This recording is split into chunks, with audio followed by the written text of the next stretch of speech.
Hello, everybody. It's me, Short. I'm from the Benton Podcast. Unfortunately, I'm here by myself. Whenever you feel like you want to jump in, if you've got something to say, of course, you are welcome to.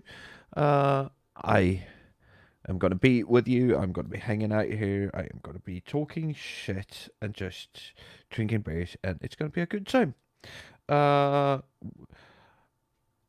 I'm just going to share this. Just give me a second because I am quite new to doing this on my own.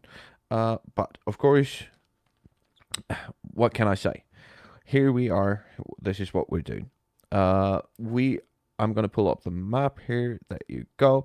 So where it stands right now, we got 238 for Biden. We got 213 for Trump. And what we're looking at right now, which is quite interesting, is that we have, of course, Wisconsin going for Biden, and we also have Michigan going for Biden. And at 96%, I think that we are pretty close to seeing them call the election in favor of Biden. And as you can see, if we get the 10 electoral votes from Wisconsin, the 6 from Michigan, and the 6 from Nevada, where Biden is ahead right now, he will be at 270 and essentially the winner of the election, which is going to be quite fucking amazing.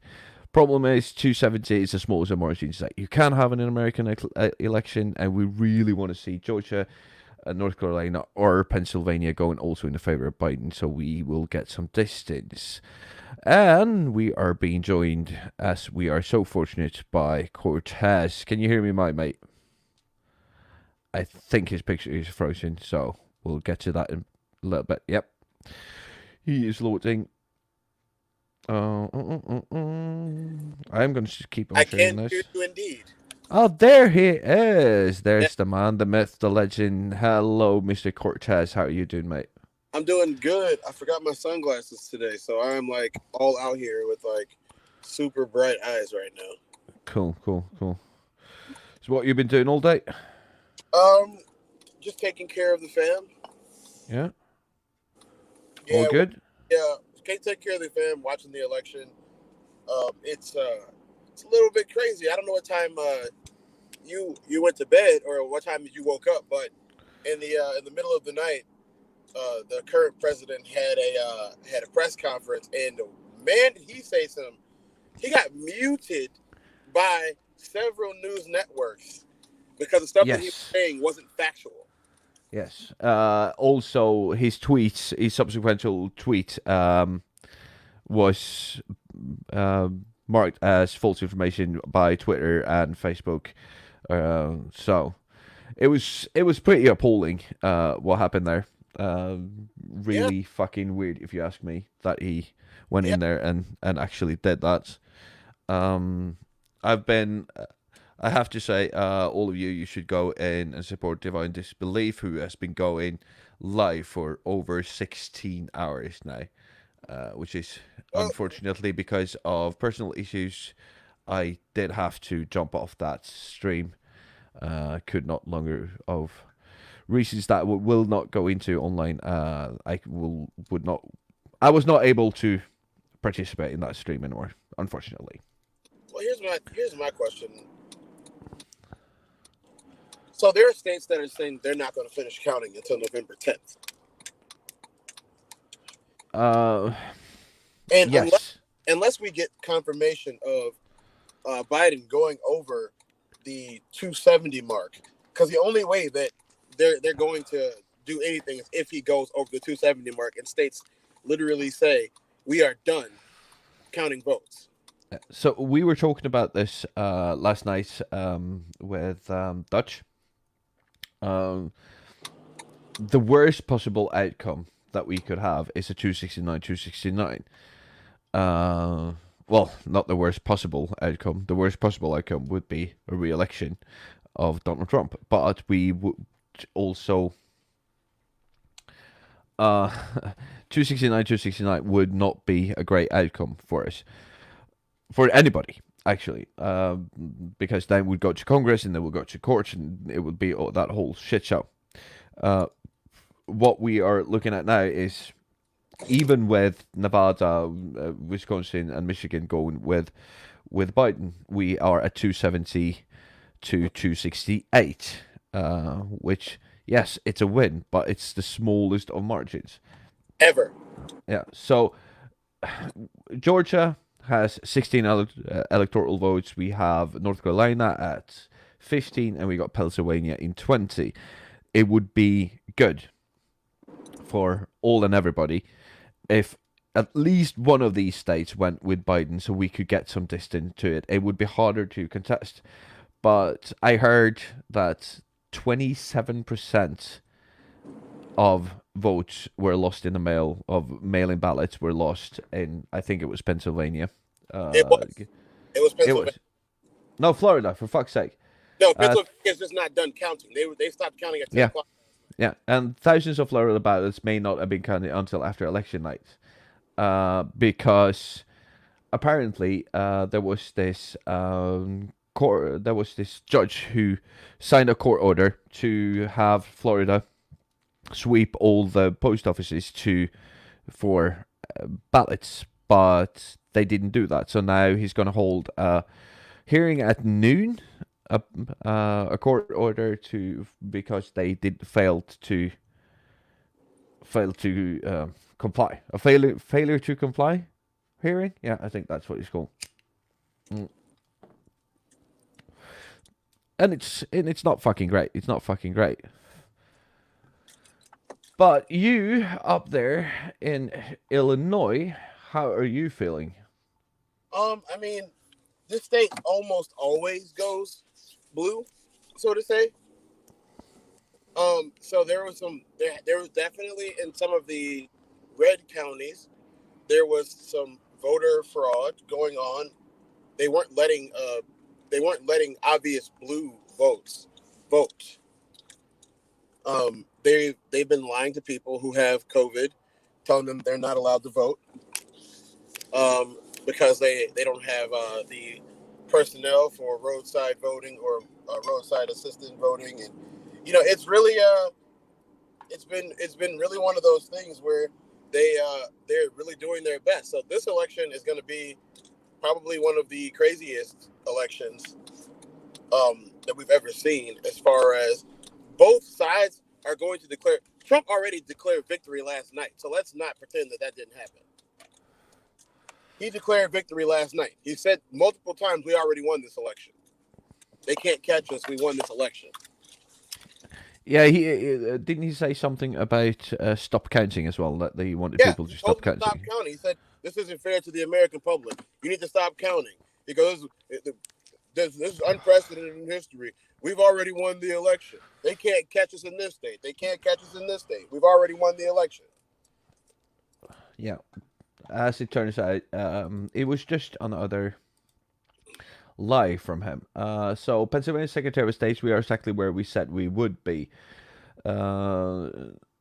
Stay patient. That's a message from Pennsylvania as the Keystone State continues counting votes. We are exactly where we said we would be, said Pennsylvania Secretary of State Katie Boockvar during an update from Harrisburg, Pennsylvania at the state capitol. Boockvar noted that while nearly half of the state mail-in ballots have been tabulated, there are still millions of ballots to be counted. 4 years ago, blah, blah, blah, blah, blah. Bookworth's primary message as the tabulations continues, we are going to accurately count every single ballot. Joe Biden will address the American people today as the nation awaits election results. Just came out on CNN 17 minutes ago. And New York City could see the highest presidential election turnout ever.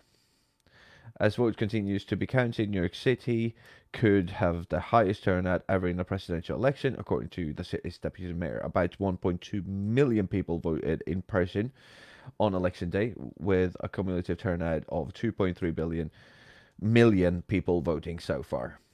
So, a lot of things happening as we are sitting here and we are live and going strong. And I will be here. I don't know where Cortez went, so I'm taking his face mask off. So I'm going to put him backstage for just a little while, and I'm going to pull up my little map again. There you go. There's my little map. So we have Michigan at 96% counted ballots. We have Wisconsin at 95, with Biden leading with the smallest of margins. I think that in Michigan he has a lead of only 34,000 votes. 34,000 votes, yeah. Wisconsin is a bit bigger. It's 21,000 votes. And we have, of course, Nevada, which are only 67% in, having Biden leading by less than 8,000 votes. So it's going, but as you can see, you got 238 to. Oh, I'm just gonna take this away like that. But as you can see, we have a 238 right about now, with Wisconsin, Michigan, and Nevada going in the favor of Biden. We would be at 270, would essentially give Biden the election. Exciting, very exciting. I don't know where all my American friends are, but I guess they're still in bed. Let's give me a second.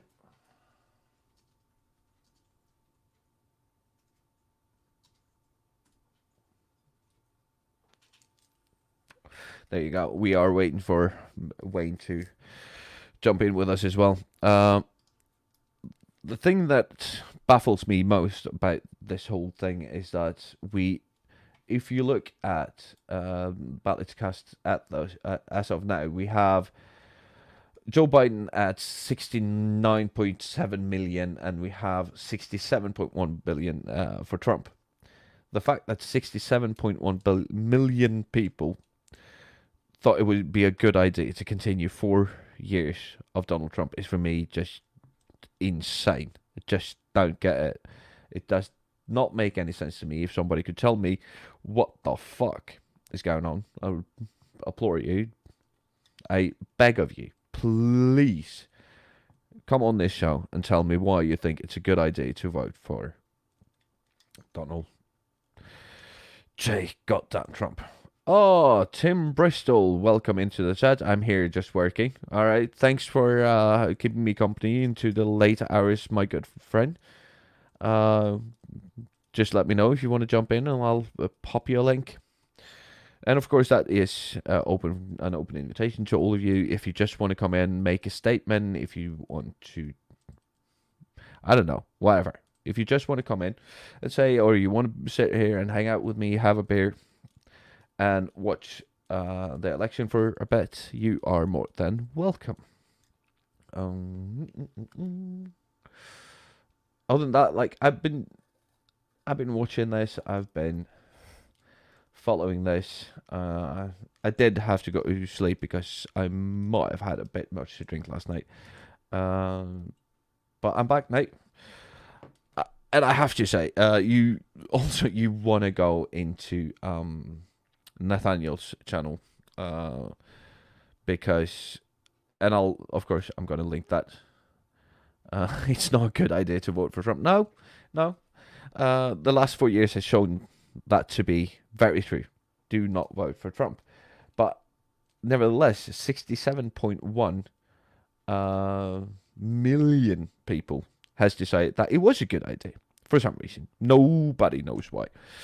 So yeah, and oh, nice. Tim is gonna jump on in a little bit. Just DM me on Twitter or Facebook, Tim, and I'll send you the link. What was I saying? Nah, I lost my thought there. I lost my thought. Which happens. So this is where we are, the Electoral College, which has a total of 500 and what something now votes. 548, is it? 468? What is 269 plus 269? It's 248. 548, sorry. So the first one, 38, god damn it. First one to 270 wins. We have Biden at 238, Trump at 213, as you can see on the map. We are waiting for results on Wisconsin, which is at 95% of counted ballots, and Michigan, who has 96. Biden ahead by 0.7 of a percent, and actually in both states, as it may seem right now. Yeah, we also have Nevada. They're only 67% in, but we have Biden at 49.2 and Trump at 48.6. I don't know what really to make out of that. I am very fucking anxious, and I really want this to be something. God of tie gaps. If you vote for Trump, you ain't right. No. I don't want to sit here and tell people that they're not right in the head, but you are clearly very. I would say that if you vote for Trump, facts don't matter to you. History doesn't matter to you. What we have seen him do for the last 4 years does not matter to you. You do have a problem with accepting things that are right in front of you if you keep voting for Trump after these 4 years, because it is fucking idiotic what is going on. So the Paris Climate Accord, the Iran nuclear deal, all of these things that he has compromised for the United States and for the world. And this is why the American election is so important to us over here, because I'm sitting in Sweden. And it's very important to us because what is happening right now in America is important to what is going to happen here in a year or two. We are affected by all of these things. These things do affect us in a very real manner, and we need to know that we can trust the only remaining superpower in the world. You are our ally, but we can't trust you as it stands. Deals don't mean anything to United States anymore. Iran did not break the nuclear deal that they signed with you. Donald Trump still decided that you should fucking pull out of it. The Paris Climate Accord, it didn't really have anything in it that told you anything but do the best that you can at the best of your abilities. That's basically what it fucking said. And you still fucking jumped out. How can the world trust the United States if the United States do not honor the commitments it has made? And this is what Donald Trump has destroyed. The world's fucking... The trust... We don't trust United States anymore. We don't trust your country to do what you said you are going to do, because that's what you've proven to us over the last 4 years. Even though we have a deal and everybody follows up on that deal and we do our part, you're still going to get it. And that affects us. Of course it fucking does. You have one of the biggest economies in the world, and of course that's going to affect a small country like I live in. Of course it's going to affect the whole fucking world. We have trade agreements with the EU and with and America, between EU and America, sorry, that are very important for us to create those things that we need to do. We need those materials, we need those things to come in. But when we can't trust America to do what you have said that you will do and the papers that you have signed, how the fuck are you going to be continuing to be the leaders of the free world? I don't know. I am adamant about this. Fucking, you need a new president because you need the world to trust you again. We need to trust that America will do what they've said that they will do. And as of right now, that is not the case. So please let me know what you think in the comments below. Please, if you have anything that you want to say, just hit me up on Twitter. You can see my Twitter handle right there. Or send me an email or through Facebook. I'll post you a link. You can come on. You can just say your piece and get the fuck out. I don't care. I would really like to hear what you have to say. Just let me know if you've got something, or you could just post it in the chat, and of course I will shout you. And I just remembered I can do this. Yes. There you go. God of tight gaps. If you vote Trump, you ain't right. No. That is fucking true. But you are impervious to fucking facts and figures. You don't really care about that. I am going to be sitting here for quite some time. I hope that some of my dear colleagues will jump in and hang out with me as the time passes by, but everybody's welcome. I am just going to be doing this because I don't have anything better to do, and I'm still going to be sitting here staring at my fucking screen, so I might as well be talking to you guys. This election, I know that we say that for almost, it's like the most important election in a lifetime. I think that this is one of the most important elections in a lifetime, because it's not just about America, it's about the world's ability to trust America. And I think that we really, really, really need to do this. Fake news. Fuck you, Tim Bristol. I don't know what he means by fake news. I've said a lot of shit, so. We also have to be. We also have to think about the fact that we are looking at fucking riots. If we have the smallest margin, which is 270 to 268, there are an actual danger of there being riots. Because as we know, Donald Trump has, for the last, 4 years, 5 years, sowing doubt about the American voting system. And I don't know if people are going to be accepting this election result if it does not go that way. And we know that we know this for a fact because Donald Trump has actually said at his rallies that I don't care anymore because I won. When he was asked after the 2016 election, but you said the election was rigged and the system was rigged against you, then he won, and then said, I don't care anymore because I won. So we know for a fact he doesn't care about any of this as long as he wins. It's all about him. It's not about the country. It's not about anything but him winning. All he wants to do is actually win. That's all he wants to do. I am going to put you on pause just for a little minute. I am going to take 30 seconds, and here you've got a little countdown.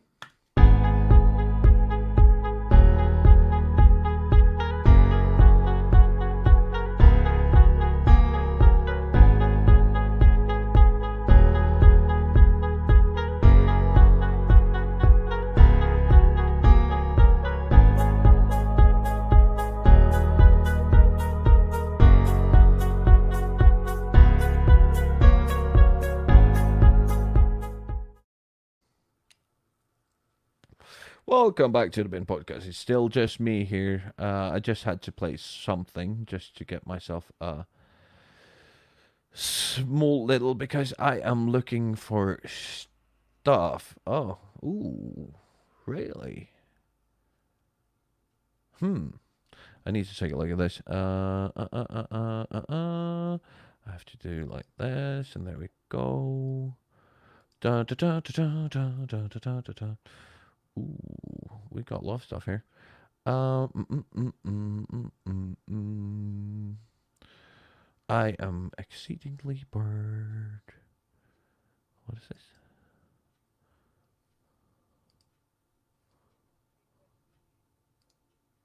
Ooh, I forgot about that.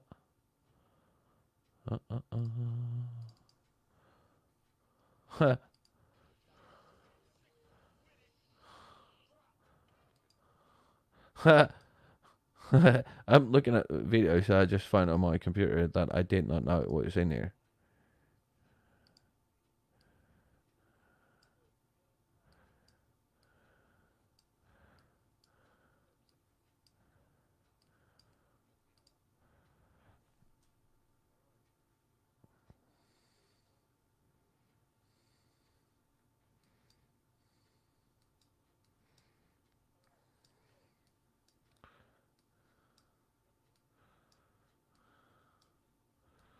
Oh, I just found some really old video clips of something that we've never published.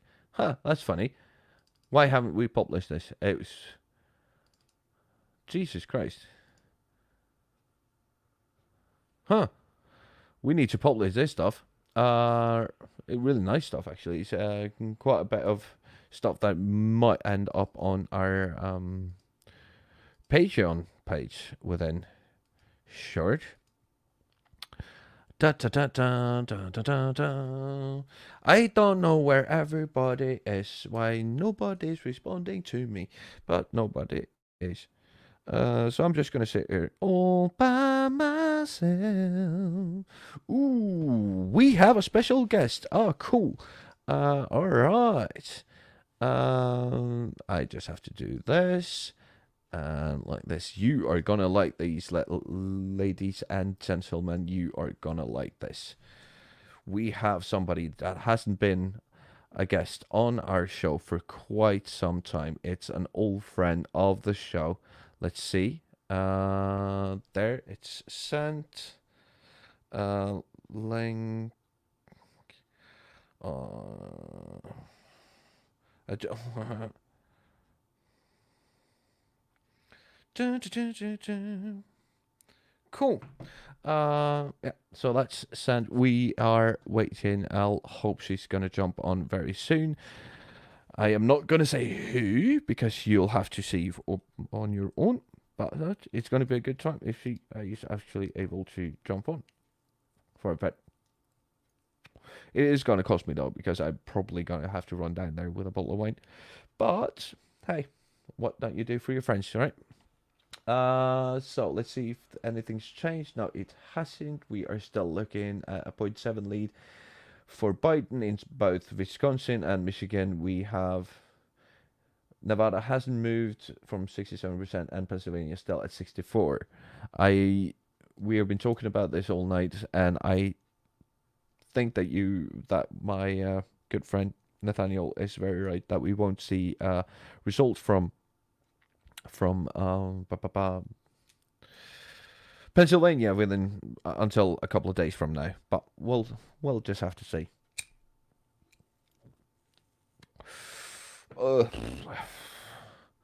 So I'm gonna do this. I'm gonna try to find that video clip that I just saw, and I'm gonna leave you alone for a couple of seconds.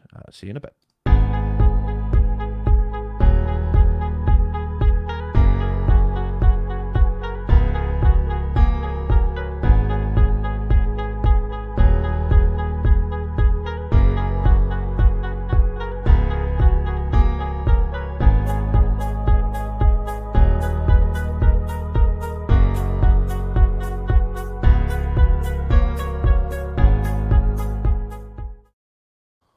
Yeah, this is not going very well for me, but you'll have to excuse me. It's the first time I'm actually sitting there hosting by me fucking self. Let's see, what is this?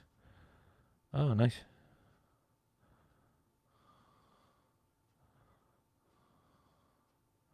Ooh.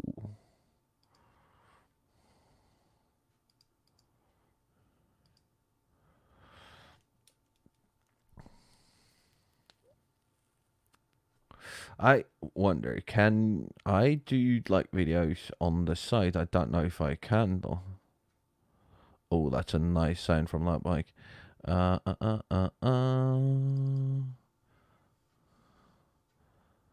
Yeah, funny. So one blah blah blah blah blah blah. Let's see. I'm gonna do this. Uh, uh, uh. Let's see if I can get this right. Give me a second. Nope, not that one. Uh, uh, uh, hmm. Why is this not working for me? I don't know. I am doing my best here, ladies and gentlemen, but it's not working very well, and I am painfully aware of that. Let's see. Nope. Mm. I am going to give you a bit of a taste of what is going to be on our Patreon in just a while. So I'm going to leave you with this for a couple of minutes. Nope. No, I'm not. I'm not allowed to. Fuck it. I'm just going to sit here and talk and see if I am being visited by my good friend here soon. No, don't know. Let's see if she's seen the message that I sent. No, she hasn't. So I'm just going to be here by myself. Don't want to be by myself anymore. Michigan, it's not moving. 96%, 95% for Wisconsin. Uh, I am gonna pause this for just a second. The stream is gonna keep on going, but I need to go and actually do something else. So I'll leave you alone for just a few seconds, and I'll see you now.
Milan. Hey. Hey. Ladies and gentlemen, we have Dr. Emma on. I'm so sorry, I had to jump off for a second and do some personal stuff, including going to the toilet. So, Dr. Emma, how are you doing? How are your nerves this wonderful Wednesday in Sweden? Oh my God, they're all over the place. I'm so nervous. Woke up in the middle of the night. Couldn't go back to sleep. Had to work all day with like my. I have two computer screens. Like one screen was the medical stuff, and the other was the election stuff. Like, guess which one I was looking more at. I can only imagine. So, what's the latest haps on your end? What are your thoughts? Well, oh shit. I mean, my thoughts about how I predict the outcome, or No, but my general. Yeah. Just give me a second. I need to go get my phone. I forgot it in the toilet. Give me a second.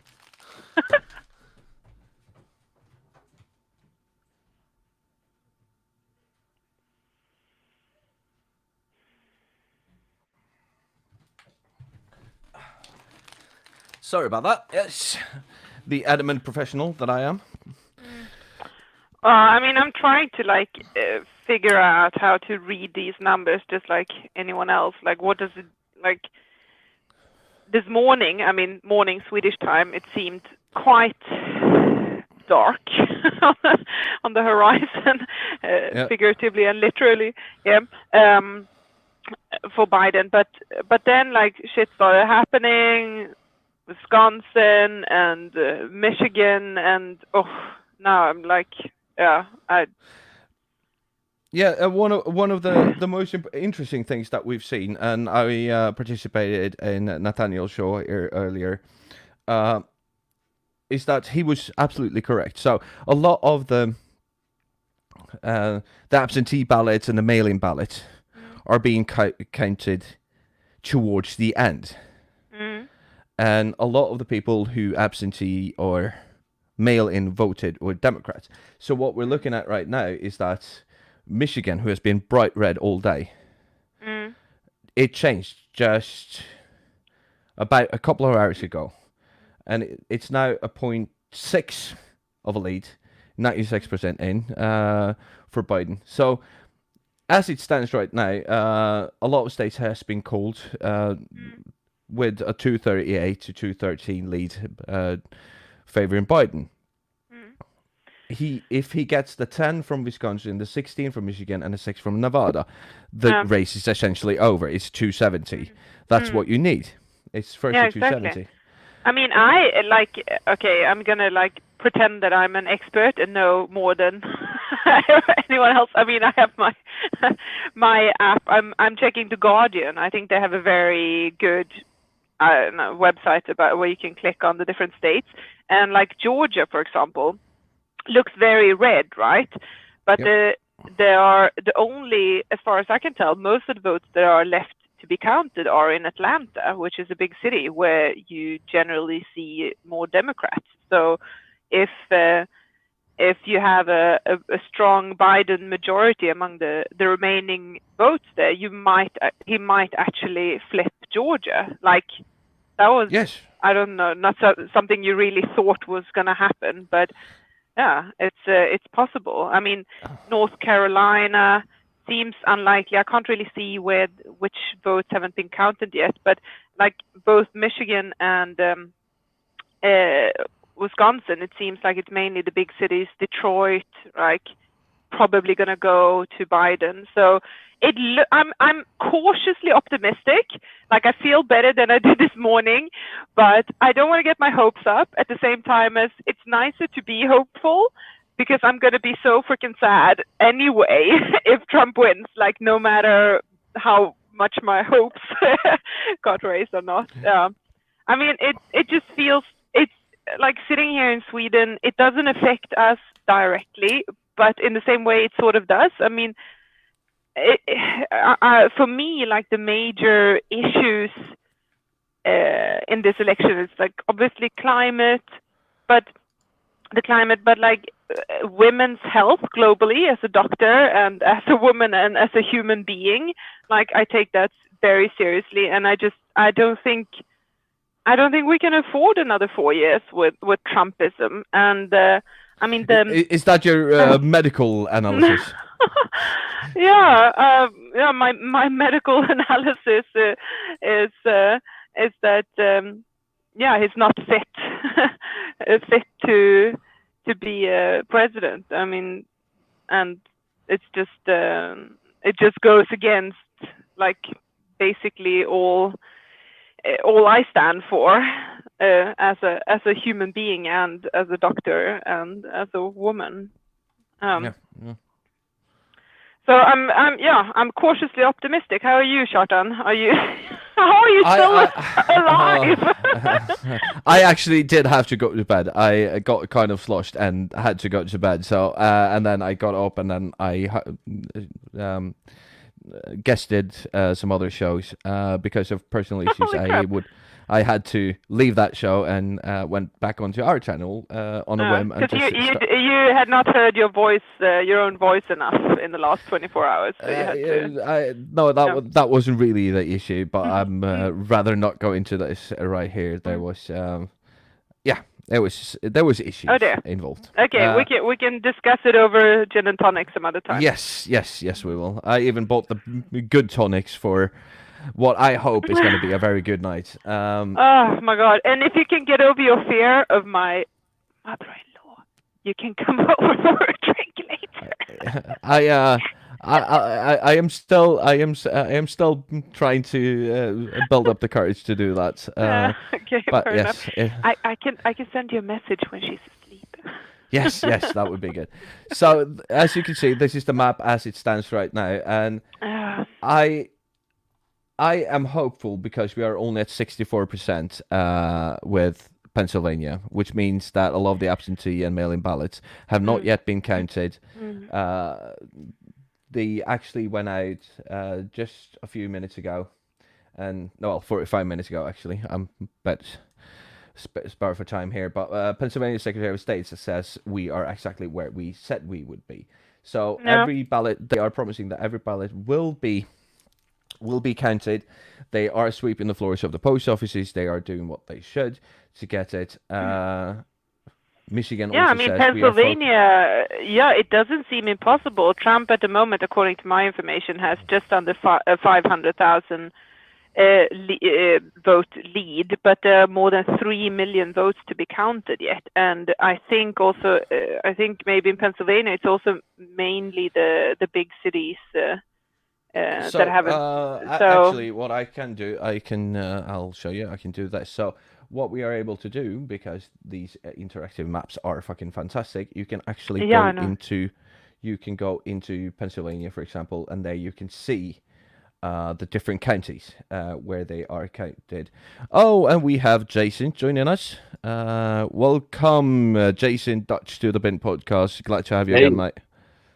Hey, so I'm using the new camera mount that I bought here, but I decided to grab a coffee at the last second. I know you're drinking beer. I know you're drinking beer, but I'm drinking some craft brewed coffee here. So I'm going to get back in the room. Nice. I actually have the La La Land American Ale right now. It's actually surprisingly good. Well, anything with the name American in it with beer is usually not a good thing. Usually not, but yeah. So as you can see on the map here, which county is Philadelphia in? Do you remember? It's Philadelphia County. It is Philadelphia County. So see if we can find it on the map here. Do we really?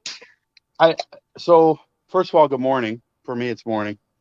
Hello there, Dr. Emma. Hello. What a pleasant face. I like the lighting and everything. He looks so pleasant. Thank you. Not like the guy up there who's wearing the same fucking shirt he wore yesterday. Jesus Christ, dude. I mean, did you just wake up and get into jump right on? I mean, come on. You are assuming that I ever took it off, my good friend. No, it's clearly that you didn't. But the dandruff is in your beard, and I don't know what else that is in your beard. But we'll leave that. It's something. Can we leave that for another time? Yeah, we'll you leave it never to want to look too closely at Kjartan's beard. No. But so I just woke up like an hour and 20 minutes ago. I was up till 4 a.m. California time, which it's right now 9:02. So 5 hours ago, I went to bed after arguing with Mikey for 4 hours. Yeah, I just came in at the back end of that. That was got quite heated in the end there. It's okay, but it's I love him, and I know that there's frustration, and I get it. But the thing is, I haven't looked at shit. So I did see that there was some reports that I went to bed right now, just to put in context. I went to bed last night right after, like 20 minutes after Wisconsin went up by about Biden went up by about 8,000 votes. I know that went up this morning, but outside of that, I don't know shit. So please educate me. Okay, I'm just gonna pull up my map again here. So give me a small. I do know that Biden is leading by like 0.5%, I think, but that was like, I think that news story broke like 3 hours ago, and I haven't seen anything more recent. Yeah. So what you are saying is very true, my friend. Give me a second, and you have to go. I am juggling. There we go. Chrome, NPR. And there we have it. Add that to the stream. So as you can see here, we have had a shift. We have Michigan going now with a 0.5 lead, favored Biden. Let's see. Plus 30,000 votes. Yes. With 217 left to be counted. Yes. So as you can see here, and if you click this, and then we look at Pennsylvania, and we look at Philadelphia County, for example. Now everything is being a bit slow over my end. You know what, Kjartan? I'm sorry. I think I have to go. I have some parental duties. Maybe I can pop in later if you still. Just click the link. I'll be here, as I said, until we have a result, or I pass out. Whichever happens first. Once again, I walk in the room and all the pretty girls leave. I'm sorry. Yeah, this is an ongoing thing nice, to do, man. It happens every time I get home, and my wife decides to leave the room for some reason. I don't know. Yeah. Okay. Well, thank you, Kjartan, and maybe we'll chat later. And I might pop by for a gin and tonic if everything goes well. Yeah. Fingers crossed, right? Fingers crossed. Fingers crossed. Okay. Håller tummarna. So instead of fingers crossed, in Sweden you say I'm holding my thumbs. Holding your thumbs, right? Yeah. So you're holding your thumbs instead of fingers crossed. I didn't know. I didn't know that was really a thing. I'd heard that, I think, before, but I thought it was a joke. Is that a joke or is that a real thing? It's a real thing. Oh, jeez. Okay. Oh, holy shit! Oh, what the fuck is this? Piss water. Black raspberry and blueberry sour beer.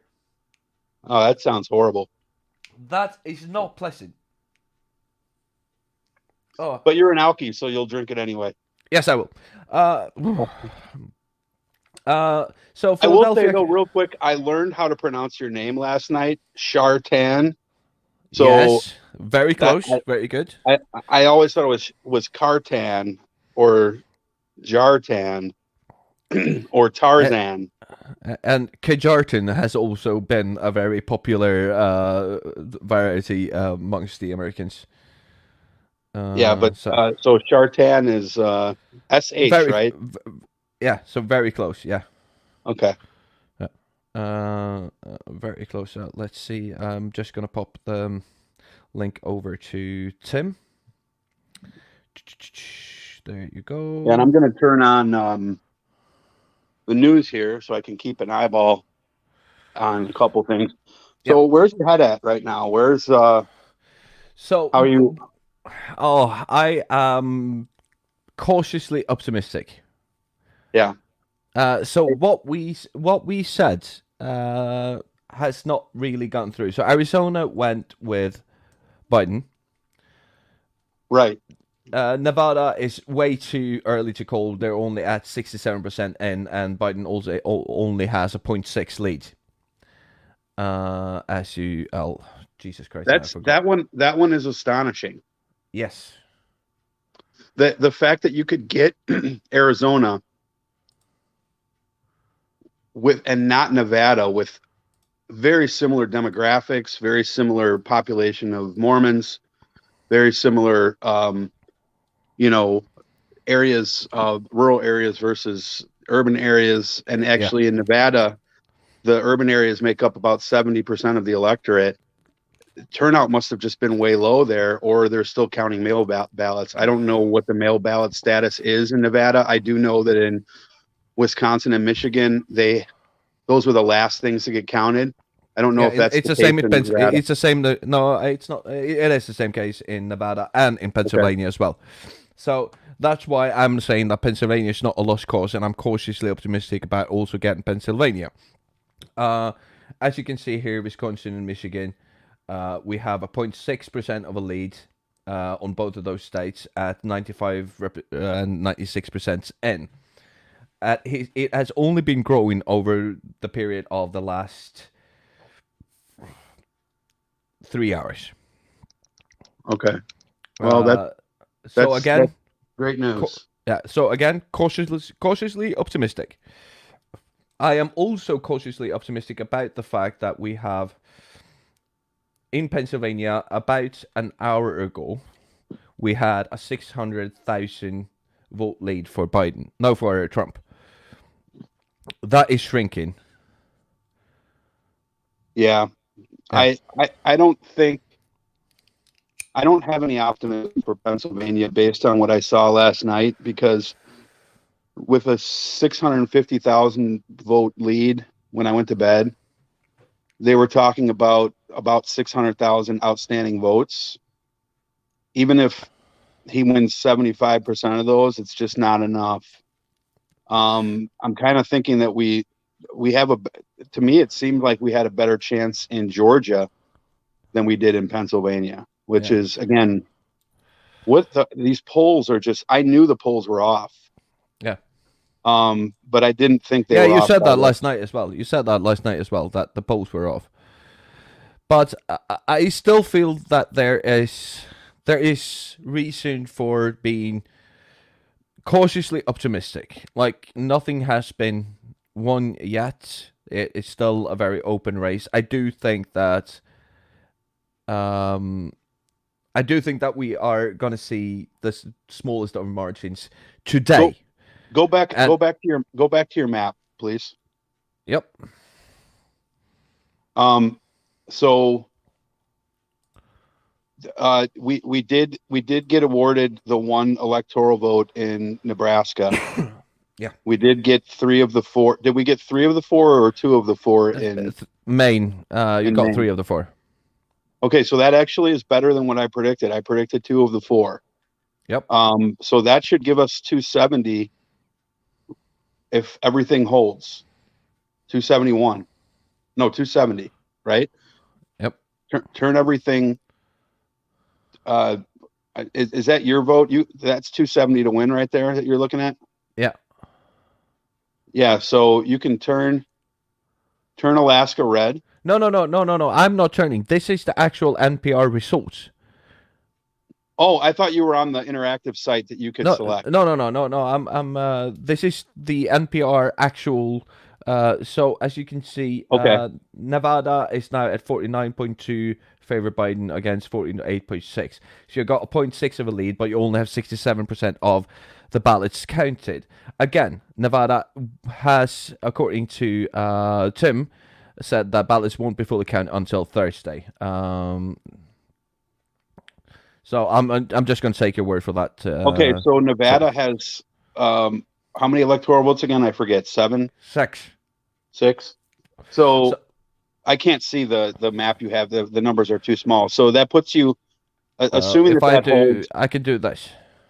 and unfortunately the eyeball is still too small. So Okay. I want to say Wisconsin is 10, Michigan is 15. 16. Okay, so that's 26, and then Plus with 6 is 22, is 32. So with those 32, Biden would be, if he gets Nevada, that's it, Wisconsin, Michigan, it's 270. It's over. It's done. right? But for some peace of mind, I am still cautiously optimistic and really want Biden to win either Pennsylvania, North Carolina, or Georgia.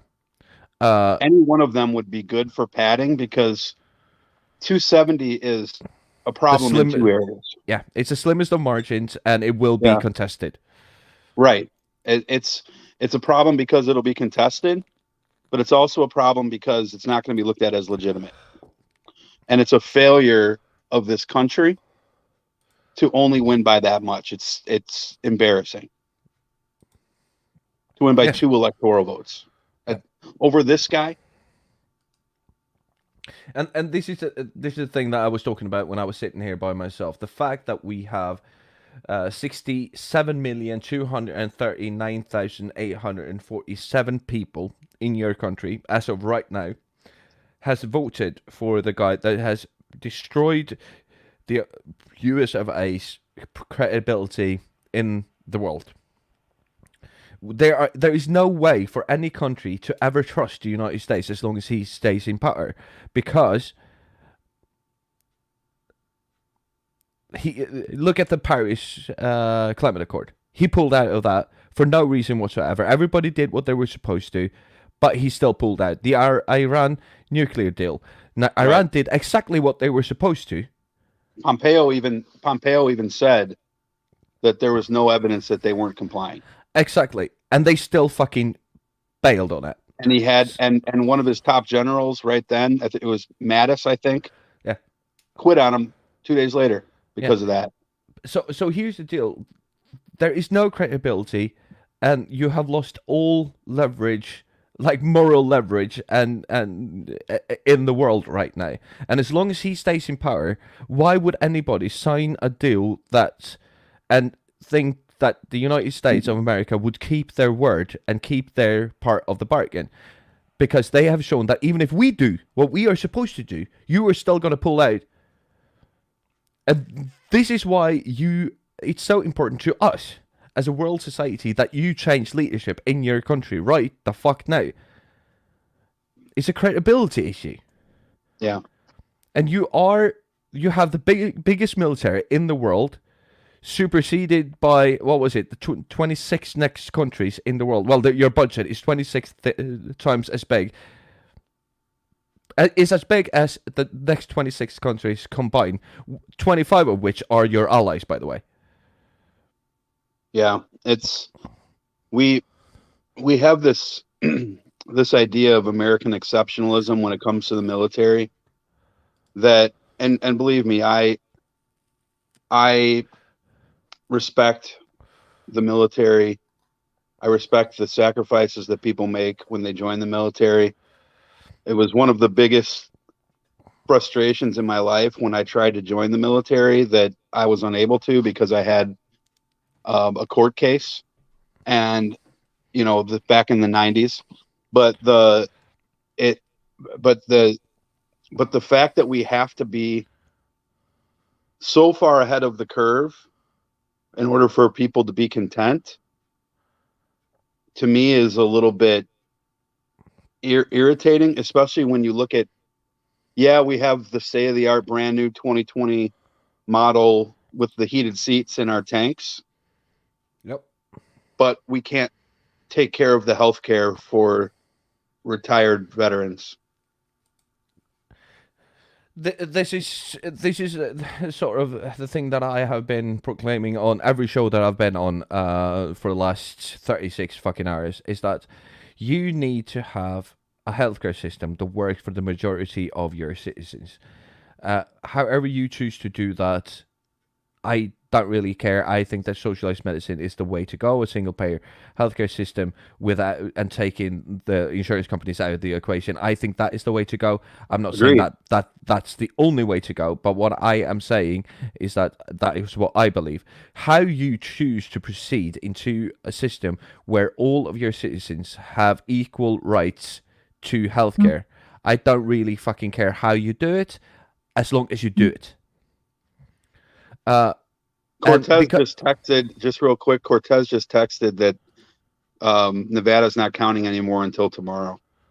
okay, all right. So, that's a bummer. That's a real bummer. All right. Well, we'll just have to wait for Nevada. But what we can see as of right now is that Biden is pulling ahead, and he is now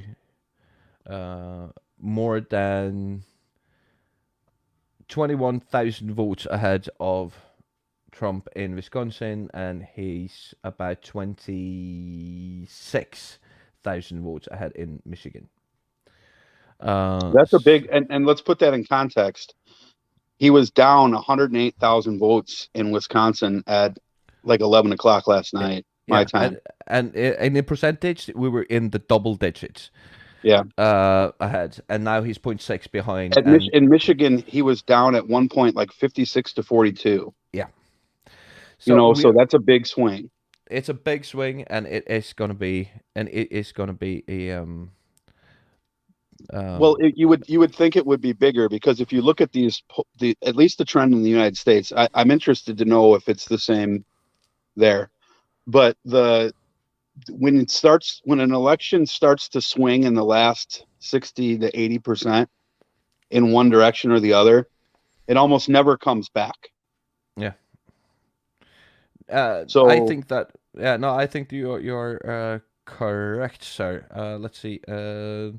What time is it in Nevada? Now in Wisconsin, 20,000 votes. I think that's enough, because when it was at 7,000, I was like, well, you've got Kenosha, you've got Green Bay. Those are red areas. We should get more votes, but it was nice. I was afraid that when I woke up, it was going to swing back to where Biden was down.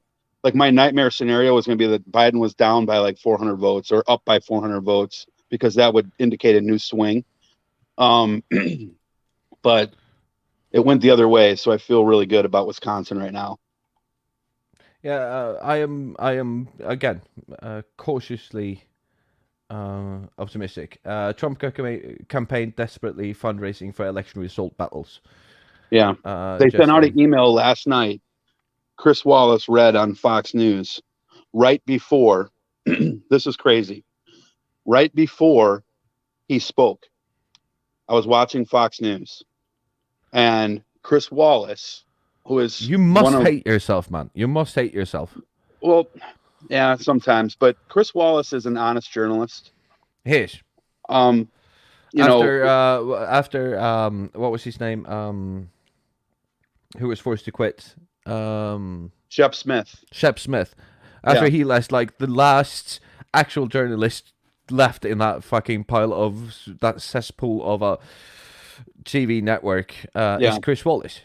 Well, Brett Baer is, I think, not the worst, but he's nowhere near where Chris Wallace is. There's a huge delta there.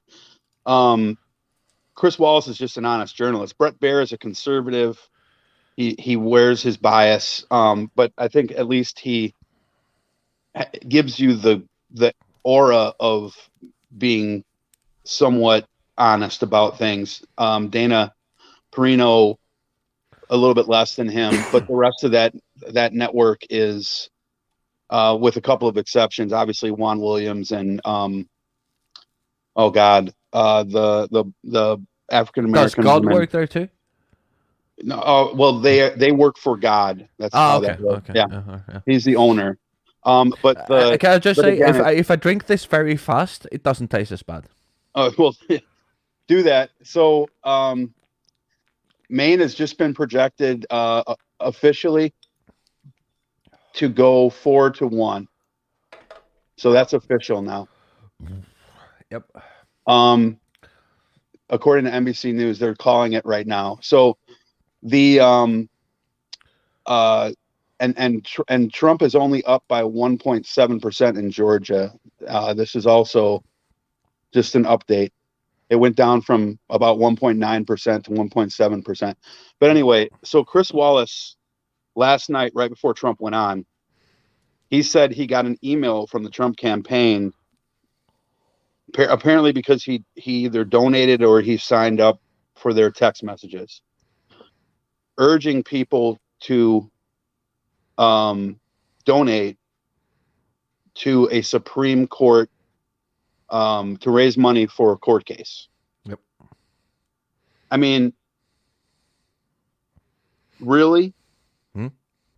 It is insane, and of course, I think that we need to get rid of this Mcgrath, I think is French, who's writing in the chat saying Ainslayer is a stand-up journalist. So Mcgrath, you can go fuck yourself. Or Waymaker, as he's also called. Now, it's. I think that you are. I think your analysis is quite good. I am very glad to see that the map that we did last night and that you did the day before on your own stream turns out to be less correct than we both feared. I'm very happy that it's wrong, but I didn't want to be that close. I wanted to be really wrong. Yeah, I know that you also said that this is my very conservative estimate, I think was the word that you used, that you were trying to be. I called it at 280. I didn't call it. I predicted 280 to 258. Yep. And I literally gave Trump everything, but I did not give him Michigan and Wisconsin because the polls were with over 6.5%, and that was where I drew the line. At 6.5%, I drew the line. You got to look at if we look at this map right now, if we take a look at it, so where did you get it wrong? Arizona. I had two. If it holds the way that it is right now, I'll have made two mistakes. Arizona and one congressional district in Maine. Yeah, because you said 2 for 2, right? Right. Yeah, I'm. No, but that's all we needed. Like I said, I told you, if I'm wrong on one thing, outside of the Maine. Nebraska and Maine things, obviously, but if I'm wrong on one thing that wasn't Nevada, then, or I'm sorry, that wasn't Iowa, because Iowa was supposedly a swing state. If I was wrong on one swing state, with the exception of Iowa, Biden was going to win. And it turns out I was wrong on one thing. Yep. So, or it's looking like I was wrong on one thing. I don't want to. I feel like you play. I don't know if you don't play. You don't like sports, but like in baseball. In baseball, you have something called the closer. It's a pitcher who's usually a fastball pitcher who comes into the game in the ninth inning, and his job is to get the last 3 outs if you're up by 1 or 2 runs. As a Cubs fan, historically speaking, we have had shitty closers. So I feel like the Cubs are up, and I still feel this way. I feel like the Cubs are winning the World Series in the 9th inning. There's a runner on first and second. We're up by 1. And the closer is coming in the game, and he has a history of disappointing me. And that's how I feel right now. It's just I'm thinking we're good, but because the odds are in our favor, just like it would be in that situation, even the worst pitcher is successful 60% of the time. Yeah. But I don't trust them at all.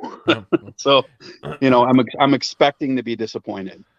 I think that is, with an election, that is as close as this, because, as I said, like, we are looking at 0.6 of a percent point, right? Less than 50,000 votes in all of these. Sorry, in all of these states that separate the two. So it's way too close, and the fact that we have, 95, 96% of the ballots counted, and we still haven't gotten a result is a testament to how close this race is. Right.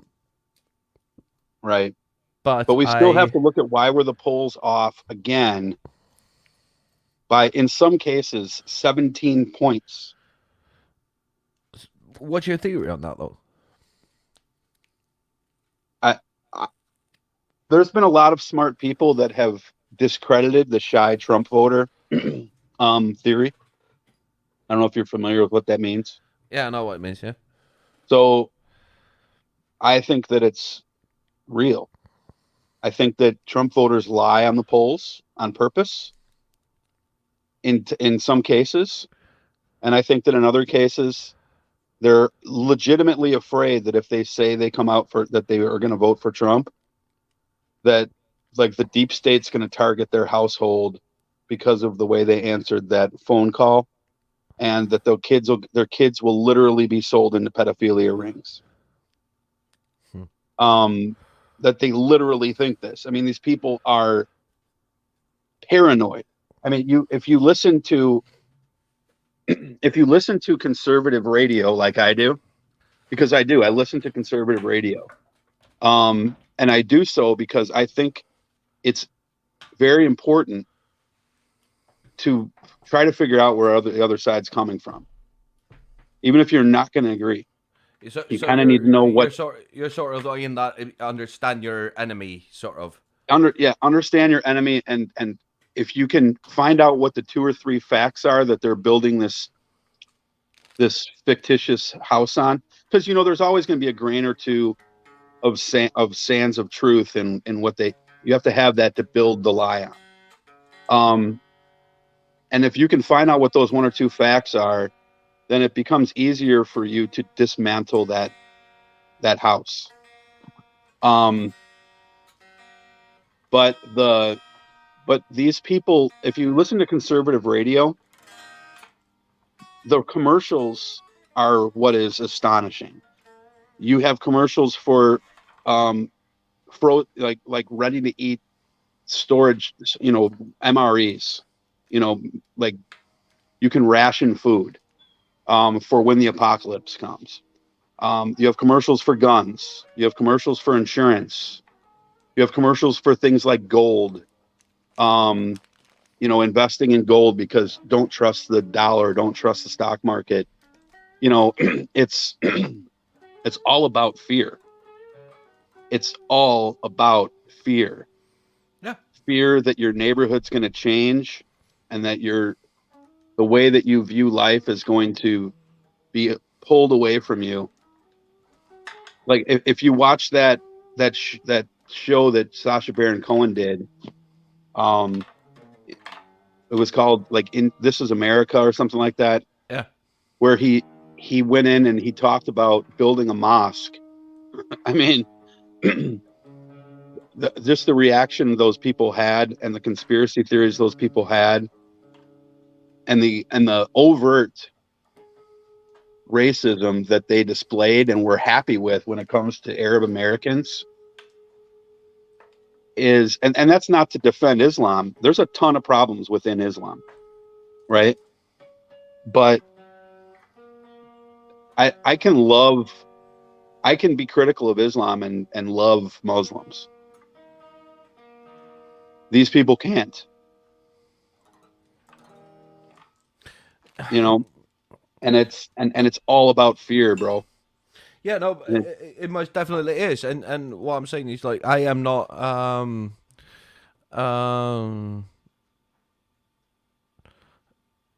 the whole thing about fear is that I believe I am almost more fearful about Christians, because inherently we have seen more heinous acts in the hands of Christians than we have on any other religion. And this is not just talking about like the Crusades 1,000 years ago. This is now. Yeah, it's now, and it's been the last 300-400 years. I mean, the issue is that when you look at, like, Islam will blow up a building and it's really loud and a lot of people die, 3, 4, 5, 600 or 3,000 people die in one instance, or 40 people die in one instance, or whatever. And it's very loud and it's very broadcast. Christianity does these things on a micro level where they pick off 2 or 3 people at a time and you don't notice. And it stays in the news cycle for a day. Yeah. And then they say, the Christians will say, and I am a Christian. I mean, but the evangelical community, which I'm not a part of, will say, like, imagine if they took the same responsibility for everything they did that they do to Islam.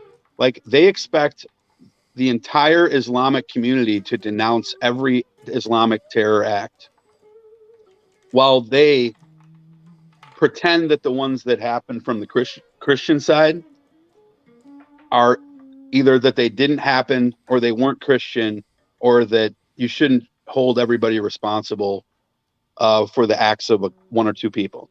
Yeah. But they don't do that when it comes to Islam. They expect care and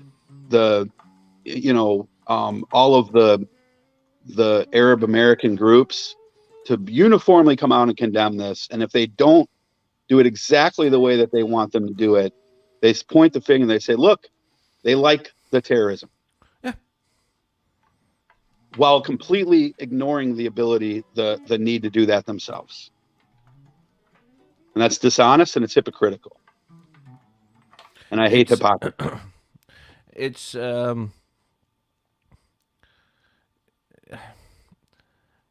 it's sort of like we are saying that when we are judging Islam, when I say we, I mean the Western Right. Western I get countries, it. when we're judging Islam and when we're doing the stuff that we are doing, it's sort of like we. Oh, sorry. Oh, let's touch a thing. So we forget about the fact that there are more heinous crimes being committed, and then we use things like we say that they are for marrying away their children and arranged marriage and all of that shit. But we forget the fact that we do that in America. Yeah, that's one thing, but you also have those things of how Catholic priests have been raping kids without consequence. And this is not just a theory, this is a fucking fact. And it's been protected, they are being protected by the fucking church for fucking doing it as well. Not only the Catholic Church, but the Boy Scouts. Is the Boy Scouts a Christian organization? Okay, so yes and no. Officially, no. But the population of the Boy Scouts is overwhelmingly white Christian. So in other words, they're not a Christian organization, but it's run by and populated by an overwhelming amount of Christians. Does that make sense? Yeah, okay, yeah. So, it's the same mentality. And that's not to say that every person, look, if you're raping kids, you're not a Christian. Okay, let's be clear about that. But you can draw a parallel here to police, right? If the Catholic Church and the Boy Scouts and stuff and those sorts of institutions are raping children, yep, primarily little boys, and that those people are themselves actually not Christian. They're using the Christian faith to propagate their crime. it's the cover up of those crimes by the church that is where you get to point a finger. It's the same thing with police. We can't hold, like if you murder George Floyd or Philando Castile or Michael Brown or any one of these other, or Tamir Rice or any one of the hundreds of other examples, then those people were not actually there to protect.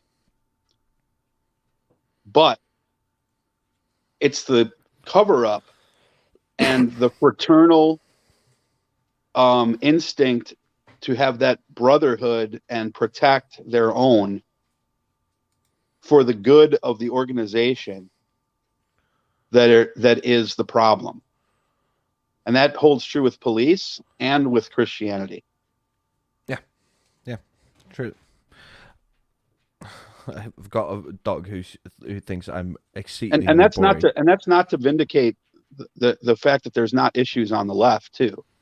There are some disgusting people on the left wing and who pretend to care about human rights. But there's a lot of anti-Semitism on the left. Oh yeah, dude. Yeah, no. The left are no fucking saints, dude. Can you just keep everybody entertained for 30 seconds while I go have a little wee? Yeah, I'll take off my shirt and do a dance. Yes. How about that? Yes. Yeah. Just let me press record. Wait, I'm doing the Michelle Obama here.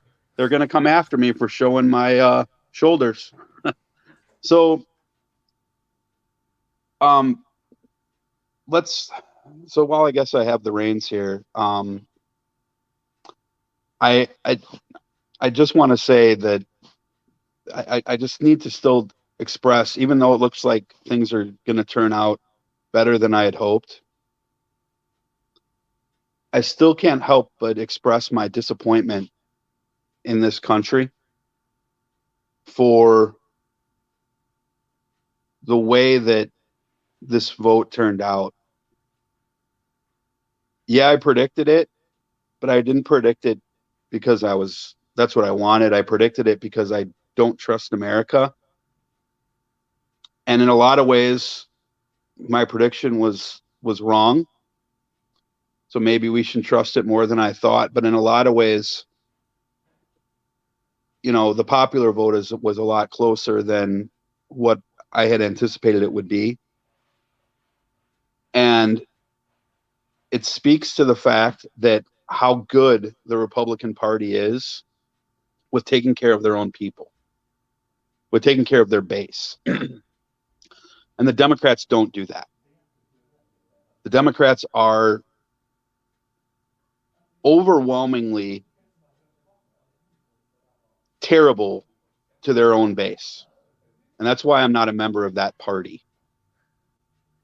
They never protect their people. They never protect their constituents. They never protect their voters. They never go out to bat for the people who believe in the ideals that they have. The Democratic Party never does this. The Republicans always are pulling their base and bending to whatever their base wants to say, yes, this is what we'll support, while actually never actually supporting it. They're not going to overturn abortion, because if they overturn abortion, then they don't get to use abortion as an ammunition to win the next election. But the idea that they're going to do that is there. And I think that's why Trump is so popular with the Republicans, because he's not actually a Republican. He's a Trumpian. And he actually self-serving. Yeah, but he actually has done more conservative policy than any other conservative lawmaker, because he's actually not playing the game the way that the conservatives want. The conservatives want to be able to say we're going to do this and then not do it, but make it look like they tried. Where Trump's actually doing it. He actually did Jerusalem. He actually did. Yeah. Well, I mean, it's not he doesn't get credit for the fact that he put 3 people on the Supreme Court. That was luck and cheating. But the Democratic Party, what did they do when Merrick Garland? They waited for a year, 13 months, and it was fine then. And the Democrats didn't fight, and Obama didn't fight. They never care about their people. The American Democratic Party sucks ass. They're corrupt and they're shit. Yes, and one of the things that the Democratic Party in your country, and a lot of the leftist parties over here, the Social Democrats and stuff over here as well, is that they are fighting too much against these right-wing nutterbutters that they have forgotten what their own fucking policies are. Because there are so many, from the opposite side, there are so many untruths, so many lies, so many things that are just fucking outrageous. So that takes all of their fucking capacity to just say, no, this is not true. This is a false narrative, or this is disingenuous, or this is just plain out a fucking lie. But here's the deal, right? They have forgotten to actually say, what do we believe in? What do we want? And they always try to do the middle ground. I think that the Democratic Party in your country would benefit from somebody like Bernie Sanders, who says fucking universal fucking healthcare for everyone. Like he says, I'm a socialist. This is what I believe in. And he fucking believes in it. When you always take a step back and you try to find that middle ground, and you have to remember, as the Republican Party starts moving right, the Democratic Party has always tried to stay in center. But when they start pulling right, the center fucking moves, dude. It's not in the same fucking... Yeah. So they are also moving towards the right because they are so focused on staying in the center. Right. And then the progressives look so radical. Yeah. Even though they're their own guys, right? And Karis just, I'm sorry, Karis, I'm a bit slow. Yes, they are not a leftist party; they're a centrist party. Right. The only thing they care about is to stay in the center and to have a broader scope of voters as possible. But in their chase of finding voters, they have forgotten what they believe in, and they have forgotten how to say. That's because they don't believe it. That's because they don't believe it. They don't really believe in those things. What they believe in is trying to get power so that they can get money and that they can pad their own pockets. That's what they believe in. They believe in they have the same donors as the Republican Party. They don't actually give a fuck. The Democratic National Committee, not Democrats. The Democratic National Committee does not give a fuck about the Democratic voter. The Republican National Committee loves their voter. Loves them. That's the difference. That's why they win. They being the Republicans. That's why they win. That's why they have a 6-3 majority on the Supreme Court now. 5-4 if you want to count Robert. But that's why they win these gubernatorial races. That's why they have the Senate. That's why when Obama had the Senate and the House, he got almost nothing done. And that even ACA and Lilly Ledbetter, Lilly Ledbetter was like his signature piece of legislation in year one. ACA year two, Obamacare. But how many amendments or concessions, I should say, did they make to the ACA? How many to the Republicans? And pulling pieces out of it, including the public option,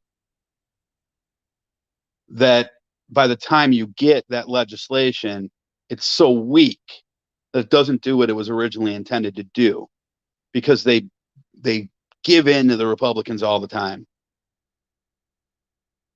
And then what do the Republicans do in exchange? They vote 0 votes for ACA.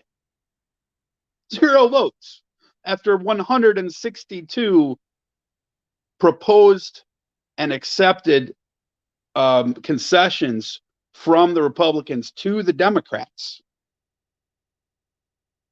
who had the majority in the House, in the Senate, and had the White House.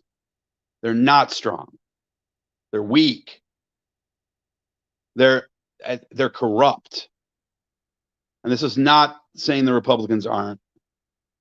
They're corrupt. They don't give a fuck about you. They give a fuck about their donors. This is why we need to take money out of politics. And by the way, Trump is now up 76,000 votes in North Carolina, so that's down about 3,000 votes. Still about 1.5%, 95% in. So we'll have to see what happens there. Nevada, it's real quick, 49.3 to 48.7, 86% in. Just a quick update there from NBC. Looks like it's I couldn't read it in time. And then Pennsylvania is 53.4 to 45.2. Nevada, the difference is 8,000 votes for Biden at the moment. 0.9% voted for third party. But again, if what Jartan said is true, which I have no reason to believe it's not, that the 11% that are uncounted, or this 4% that's uncounted there, whatever the number is mail-in, then we're probably okay, because those are coming in nationally at about a 2-to-1 clip for the Democrats at this point. But it's the Democratic Party, one way or the other. I would love to be able to say that I would proudly join that party, but I can't, and I won't, because they're corrupt and they don't give a fuck, and they're incompetent on top of it. Imagine for a second that the Republicans lose one election while they have the popular vote. Just one time. They tear the system apart the next day. And they've proved this on state levels multiple times. They've done it. When Scott Walker, the Republican or the Democratic governor of Wisconsin, was elected, the Wisconsin State Assembly changed the law before he got into office to take power away from the governor. Yes, Democrats have done this before too, but the Republican Party does it every time. Every time. In the lame duck session, they'll say, well, fuck it, we lost, so we're going to take as much power away from the Democrats as possible. The Democrats never do things very rarely do things like this. 10%. The Republicans do it like 90%. Ethics be damned. You know, and if anyone's commenting, I can't see those because this isn't my show. My show, by the way, I'll give myself a quick pitch here. Mikey Famine comes on and helps us produce that show. It's myself and Big Haas. You can subscribe if you go to youtube.com/voice from the underground podcast. That's voice from the underground podcast.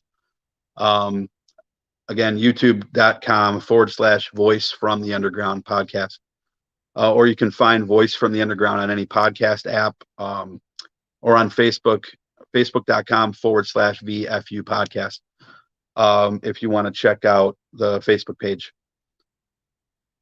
But it's like, I feel like we're playing a game of Among Us, and we got to find out who the imposters are, because they're in our own family.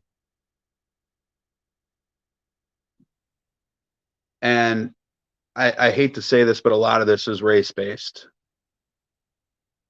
And it's so hard to have these conversations to explain these things to people because they just don't want to listen, and they pretend they're on your team. And then they're an imposter. And you turn your back. If you play Among Us, or your kids too, you know what I'm talking about. You know, you turn your back, and then you're cut in half. You know, and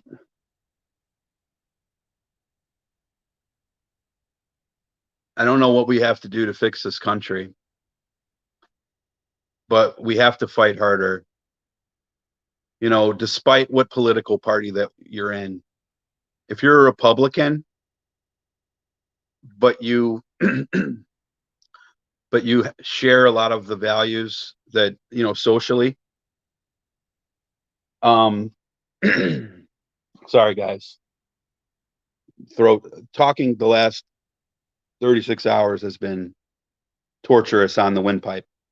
But you know, if you're a Republican and you want to be an ally, then God bless it. Let's have you as an ally. We can agree, you know, and I think libertarians have come out in strong numbers for Joe Biden. Green Party is sort of non-existent at the moment, but you know, there are things that you can disagree on. You know, if you believe in small government, or you believe in low taxes, or you believe, you know, in some of these philosophical, political things that are philosophical differences that we can sit down and have a conversation about, then that's one thing. But, you know, we need to agree on things like healthcare. We need to agree on things like equal access to education. And we need to agree on things like human rights. Hey, look at good morning, sunshine. What up, bitches? I'm back. The angry knob is back. I hope you got some sleep. What is on top of your head there? Oh, would you like to see? Oh! It looked like an antler coming out of the top of your head. So yeah, no, I might be a Satanist by the end of the day. We'll see how it plays out. Well, and it's so, again, like, just wrapping up my thought, like, I really feel like I'm playing Among Us, and you don't know who's behind you, and it's fucking astonishing. It's like Among Us. It's like Among Us, but 8 out of the 12 people are imposters. It's not just one. Half. It's at least half. Well, I like, my son and I like to play it with the 3 imposters, so it's 30%. It's probably closer to 55, and because you can't let these people off the hook who didn't vote, because people will say, well, look, 50% of the country, 48% of the country voted for Trump, but another 48. That's not true, because it's actually about 70% of the country that either voted for Trump or didn't vote. We have a good friend of mine, Anders Häggström, joining us from Örnsköldsvik, Sweden. Welcome, Anders. I like those glasses. Hello. There we go. He's getting it. Hi. There you go. There's Anders. How you doing, mate? Vashera. How are we doing here? Well, that's Norwegian, dude. That's not Swedish. God damn it. Which language are you teaching me? Norwegian, because I am Norwegian. But I'm running into all these Swedish people. Vad händer? Vad händer? Yeah. Vad händer? There we go. Yeah. I'm going to write that down. Spell it with a bunch of 7s and W's and a bunch of letters I don't know. Got to buy a new keyboard. And Dutch. Wisconsin is about to be called. Just so you know, it's 49.4 to 48.8 with 99.2% of the vote in.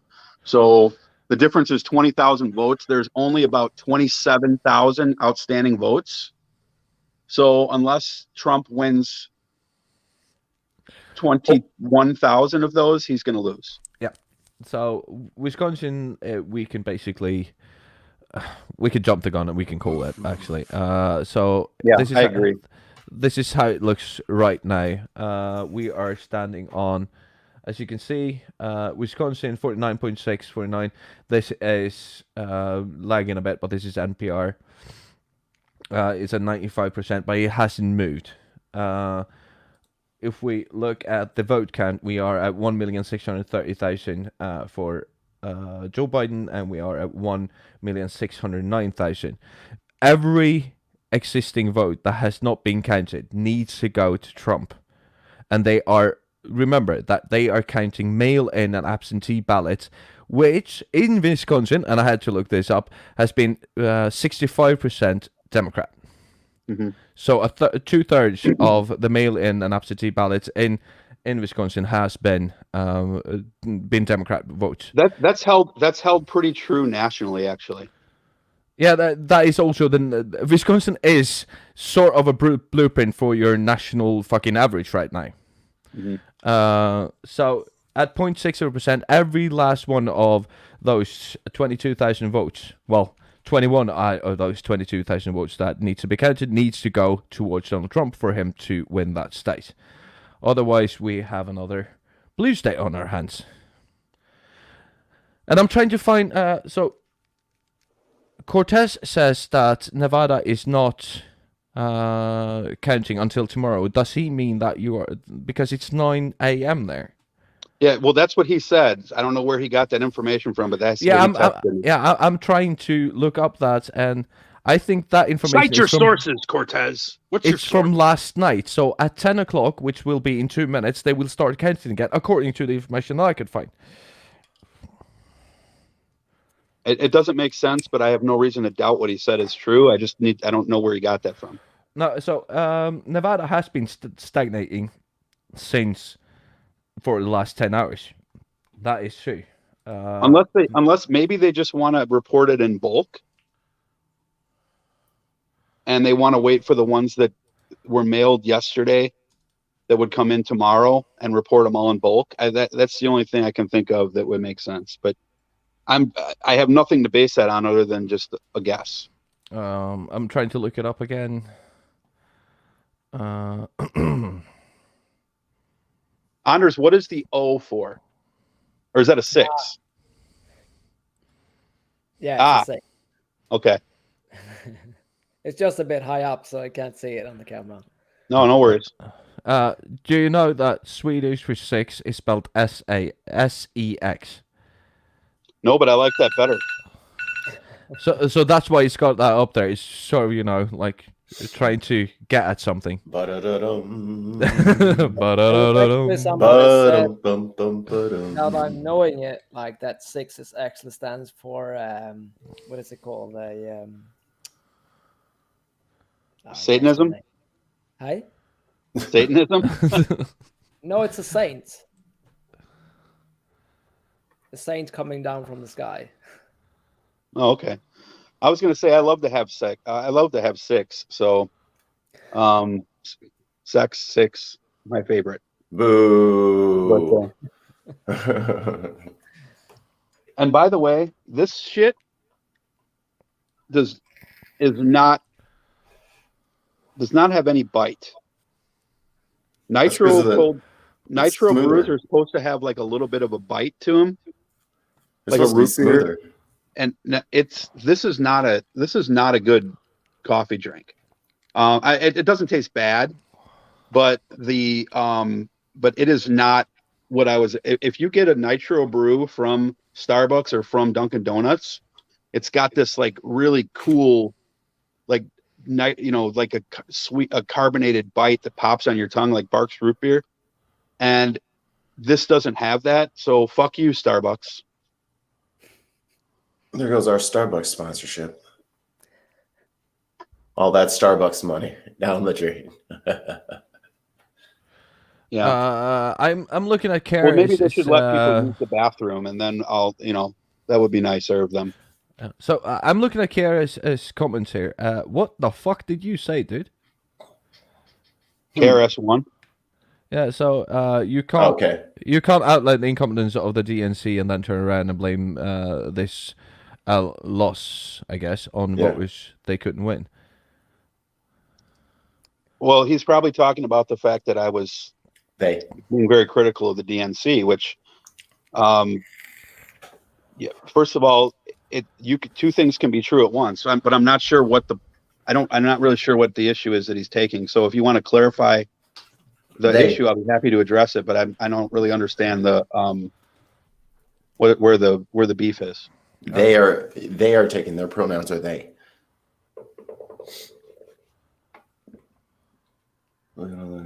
So I guess can we just wait? Maybe you can clarify what it is. I really got to look at how long lines and the lack pandemic preparation and put this on individual voters. Yeah, well, you can when you, to a degree, I'm not blaming the people who voted. Hey, Tim. Hey, Tim.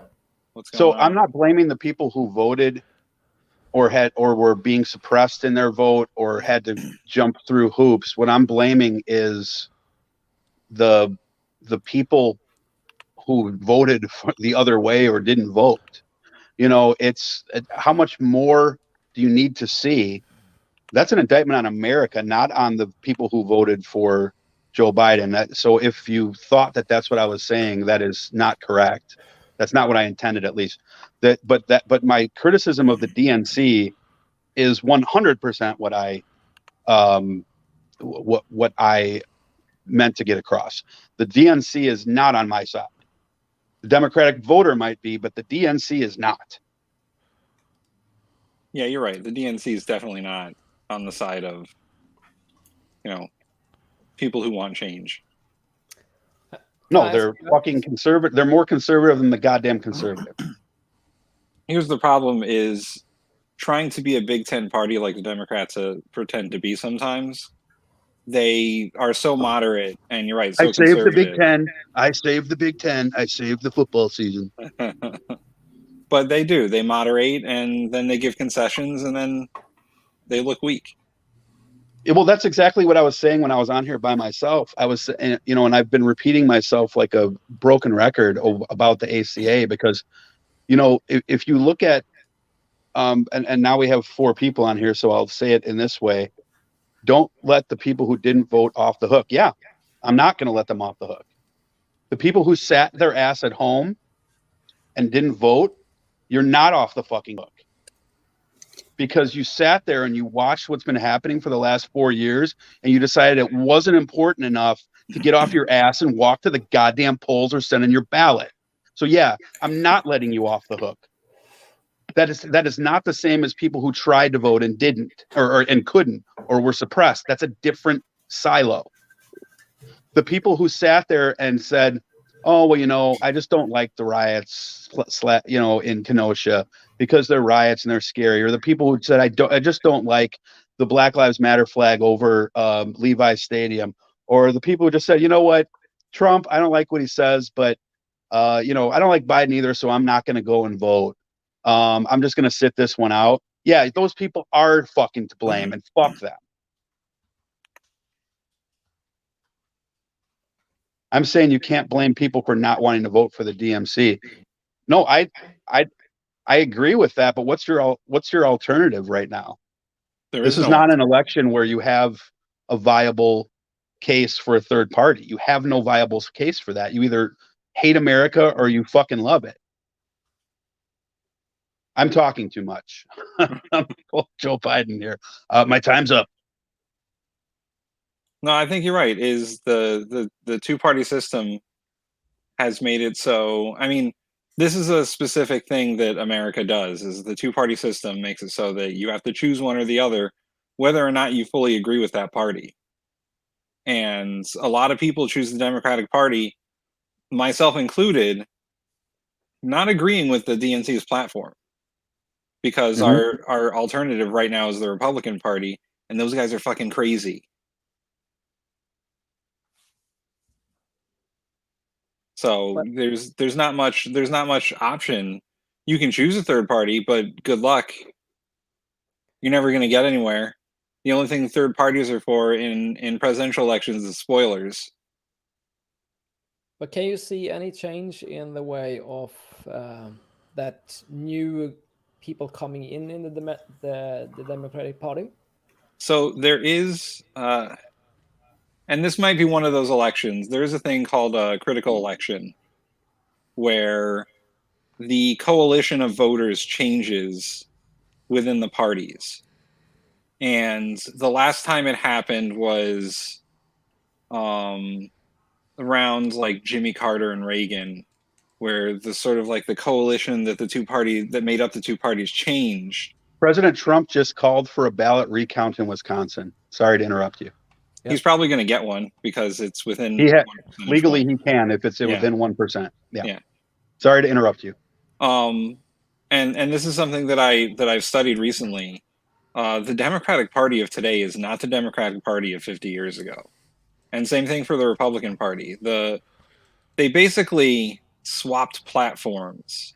Oh, that's a myth. No, that's a myth. That never happened. That never happened. The Democrats Nixon never tried to take the platform of the guy who ran for governor in Georgia by appealing to white supremacists. No, that never happened. Stop propagating the Southern strategy. It's a myth. David Duke never switched parties. Never happened. All the Democrats used to be segregationists, and all the Republicans used to be liberals. Yeah, it's all fake news. Fake news. But Jesus Christ. What happened is that when the Civil Rights Act came out, and Johnson went for it, and they got it passed through Congress, all of the Southern Democrats felt very betrayed by the DNC. Mm-hmm. And because the National Democrats and the Southern Democrats are not the same in 1950 to 1960. The National Democrats were fine with the segregationists because it gave them the votes to carry the House and carry the presidency. Right. But they did not share. That's what we mean when we say systemic racism, by the way. Yeah. The National Democrats allowed the Dixiecrats, is what they were called, to exist because it gave them numbers. But once the Dixiecrats felt betrayed by the party, they left. They went to the Republicans, they went to Newt Gingrich, and they went to Nixon, and they went to Reagan, and that's how the parties flipped. Do you just a curious thought here. I think Nixon did this on purpose and overtly as a fuck you as a racist thing. Reagan, I have a difficult time coming to that assertion. I think he was tricked in a lot of ways. Am I just being a Reagan apologist? No, Reagan was a front, basically, for the Republican Party. He was an actor that they hired to play president.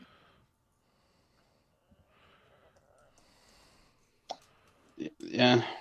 I mean, he was a charismatic guy. He was governor of California, and the RNC was like, we could put this guy up as president, he would win. And they were right, because they put him against Jimmy Carter. And Jimmy Carter was like the least charismatic guy ever. And he was, mired down in the Iranian hostage crisis. And if you look at Reagan's even re-election, he won almost the entire country. Like, people loved the crap out of Reagan. Yeah, he won every state except Minnesota and DC. Yeah. So Reagan was a really good example of a candidate, a president who had like a cult of personality. Even though he was sort of declining with his mental condition later on in his second term, he was still he's still beloved. Yeah. And that's why I asked that the way I did, because I grew up in a conservative family under Reagan, and I still have like this nice feeling towards him, right? Like I want to have liked Reagan, and I found out a lot of stuff about him later, because you got to remember I was 10 at the time, right? So, it's harder to realize to unlearn things than it is to learn them once as fact. And the people don't appreciate that sometimes, but I still I still like to believe that he was bamboozled into saying things like law and order because he didn't actually realize that they were racially charged. And Who? I know that makes it sound like Reagan's stupider than he is, but Who? you know, Reagan? but I draw, yeah, what I'm talking about is I draw a bright line between Reagan and Nixon, I think is the safe way to say it. Oh, we just lost Jartan. He's fine. He's back. But Reagan was a spokesman. That's what he spent most of his career doing before he was a politician. So the Republicans found a perfect spokesman to deliver their message because Reagan was an affable guy. People liked him. People knew him. He was a known quantity, and he was someone who could get their message across. There was a lot of stuff going on behind the scenes in the RNC when Reagan was president. That he probably did get bamboozled into some things. Because you don't become the governor of California. Right. That's exactly what I was thinking. But and also like his deteriorating mental condition in his second term played a big factor into some of the things that happened, especially before Clinton got elected. Well, and that was what ran us over on healthcare too, because that's where they pushed the ball over the goal line with being where we are with healthcare right now was in the second term of Reagan. Yeah. And, for Reagan's entire term, he also had to deal with a Democratic Congress. So, I mean, whatever got passed in the Reagan era was also, stuff that the Democratic Congress was complicit in. So, they had an they were way overwhelming closer majority. together at the time. Yeah. And the Democrats, the parties were changing at that time. So the Democrats did have a similar message as Reagan did. And they had the majority in Congress for about, there was something called the Permanent Democratic Congress that got elected in 1954.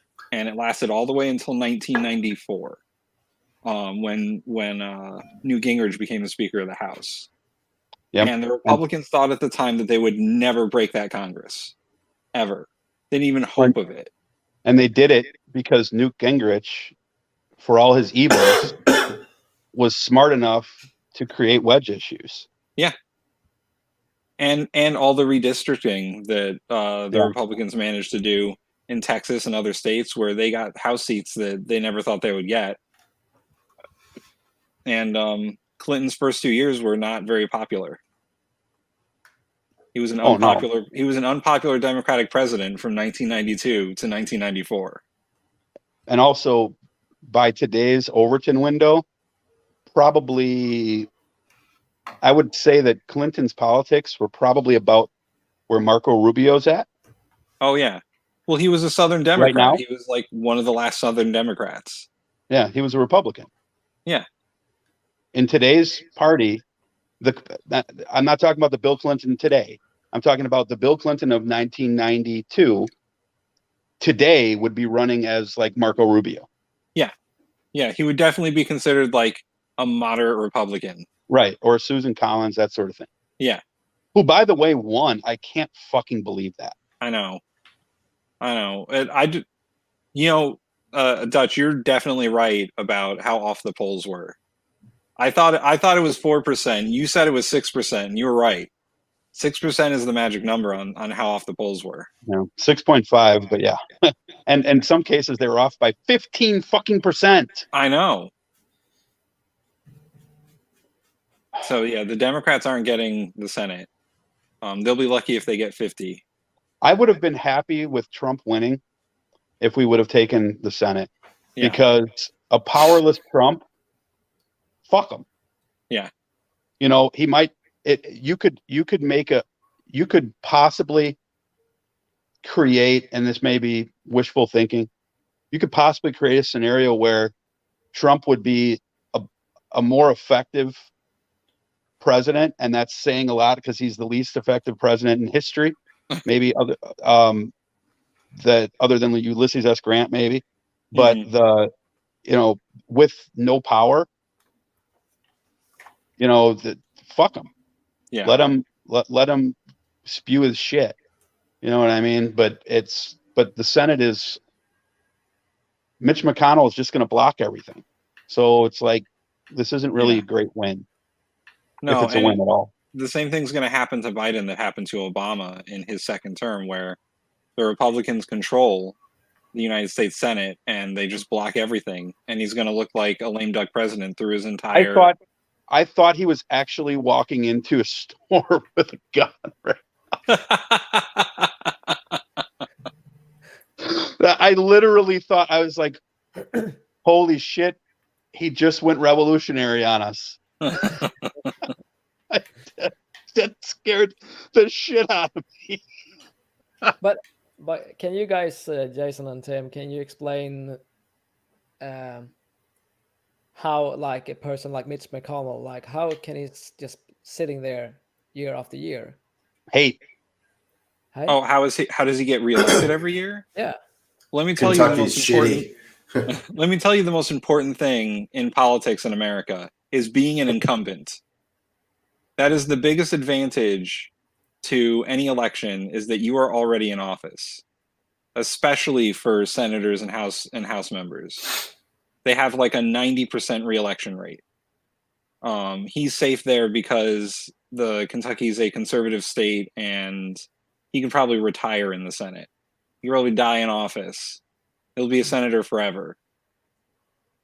Because Kentucky's a safe state. If it was like a battleground state or something, he'd probably have a challenge, but being an incumbent is such a huge advantage because you already have the cash, you already have the infrastructure in the state, and you already have the people at your disposal. You have your office at your disposal to basically run your election campaign. So once you get elected, in most cases, like, you're good. Yeah.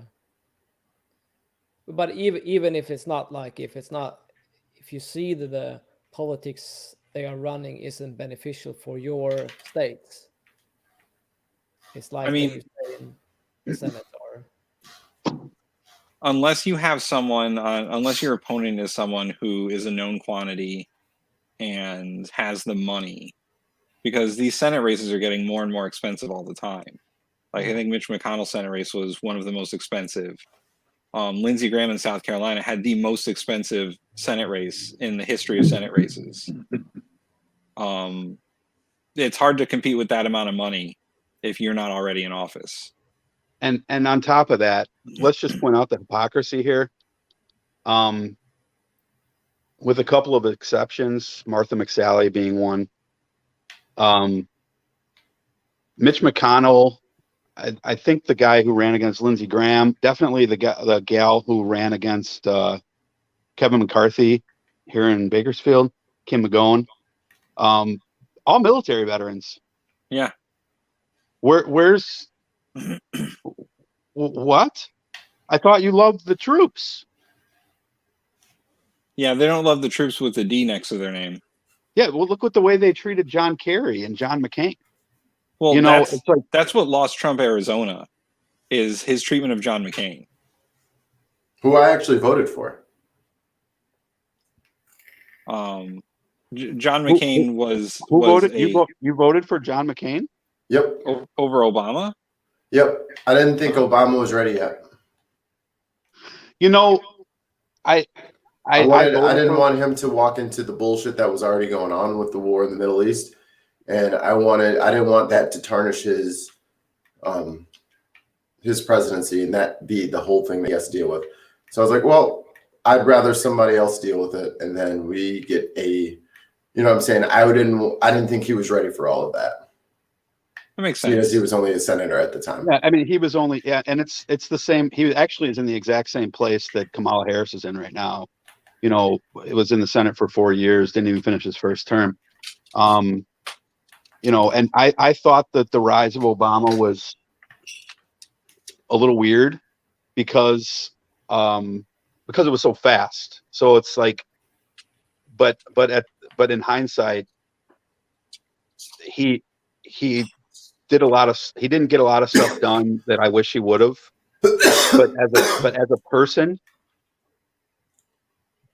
the best man I think that we've had as president, just as a person. The best man we've had as president. Maybe Jimmy Carter is a great man too. Horrible politician, but an amazing person. Guy builds houses at no cost for people who can't afford them. Yeah, and he's like what 95, 96 now. Yeah, he's out there building houses. He's still right now. doing it. He's probably doing it right now. You know, Jimmy Carter is one of the most amazing, compassionate, good human beings. Horrible president. Okay, that's not, two things can be true at once. Yeah. But but if he had been better with, and also, you know, it's not really his fault what happened with the interest rates, you know, that sort of thing, and that continued under Reagan, and Reagan, of course, gets a pass on it. But you got to remember the interest rates went to like 30% at the end of his term. So, you know, it fucked the car industry for years. But Obama, though, was just an amazing guy, and like the best public speaker I think that I've ever seen outside of maybe Tony Robbins. You know, it just so good. Fuck that dude. What's that? Fuck Tony Robbins. Well, he's a good speaker. He's a carnival barker. Well, that's what precipitated his rise, is that he gave that keynote address at I think it was the 2004. Yeah, the 2004 DNC. Yeah. And people are like, whoa, who's this guy? Right. And, you know, he was just, from that point on, it was just a rocket to the moon. Yeah, and like Oprah endorsed him like right away. And I was, I share a lot of what Mikey said as far as just like my perception of it at the time, because I was like, this guy isn't ready yet. You know, let him chop let him sharpen his teeth, you know, for a couple terms. But obviously in hindsight, I kind of wish maybe in hindsight that McCain had won that election and then he ran again and beat him, because right now he would still be president. You know, so as of today, he would be president right now today. But you know, and leaving office probably to someone other than Joe Biden, because I doubt he would have picked him the second time around also. But yeah, so Mikey, are you in a polling place right now? Are you shooting up a polling place? Don't say that on the stream. No one's listening right now. No, the government's always listening, homie. Yeah, they are. They're always listening. But what about like what's her name? AOC. Well, actually, before Andres, just before you finish that thought, let me just say one thing about your question, because I got away from this and I wanted to say one thing about it. The only way that Mitch McConnell or Ted Cruz or one of these Republicans in a dark red state is going to get beat right now, here's the scary part. It's going to be from the right. Oh yeah, they could be primaried. Yeah, they're not going to lose the general, because people don't vote based on character. They vote based on, at least most voters don't vote based on character. They vote based on party. And if someone were to come in from and attack Mitch McConnell from the right, which I don't even know how you do that, but if they were able to, like, you'd need a full-blown Nazi. But that person might actually win as long as they kept their racism covert enough where it wasn't noticed by the general populace. Yeah, you'd have to have someone against Mitch McConnell who's like has their lips sewn to Trump's ass. Yeah, like Donald Trump Jr. might be able to beat him. Yeah, you'd have to move to Kentucky. Who'd want to do that? Amy Mcgrath, was that the Air Force veteran? Yeah. But she's Mcgrath is a Democrat. Yeah, but she was a very conservative Democrat. Because I remember her primary was against a very progressive candidate, and Mhm. she beat that progressive candidate. But yeah, she had some conservative leanings, even though a Kentucky Democrat is a New England Republican. Yep. Yeah, but I'm not sure if that qualifies as. She might have come at him from the right on an issue or two, but like Trump came at Biden from the left in the last debate. When on a couple of instances regarding race, and blindsided Biden from the left. We did the Of same course, thing to Hillary. yeah, of course it was disingenuous, but I'm not completely convinced that was from the right. You would, though I understand what you're saying on a couple of issues, you possibly. I didn't pay a ton of attention to that race recently because I realized it was over. I was kind of hoping she'd beat him, but she didn't obviously beat him. You don't think she? Oh yeah, sure, I guess, but she didn't.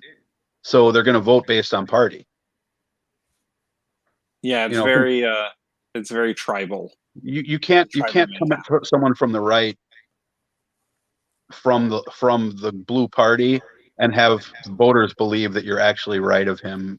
I don't know if that's going to work in Kentucky or Tennessee or Kansas or Alabama. But what do I know? I'm just some fucking slob with an opinion.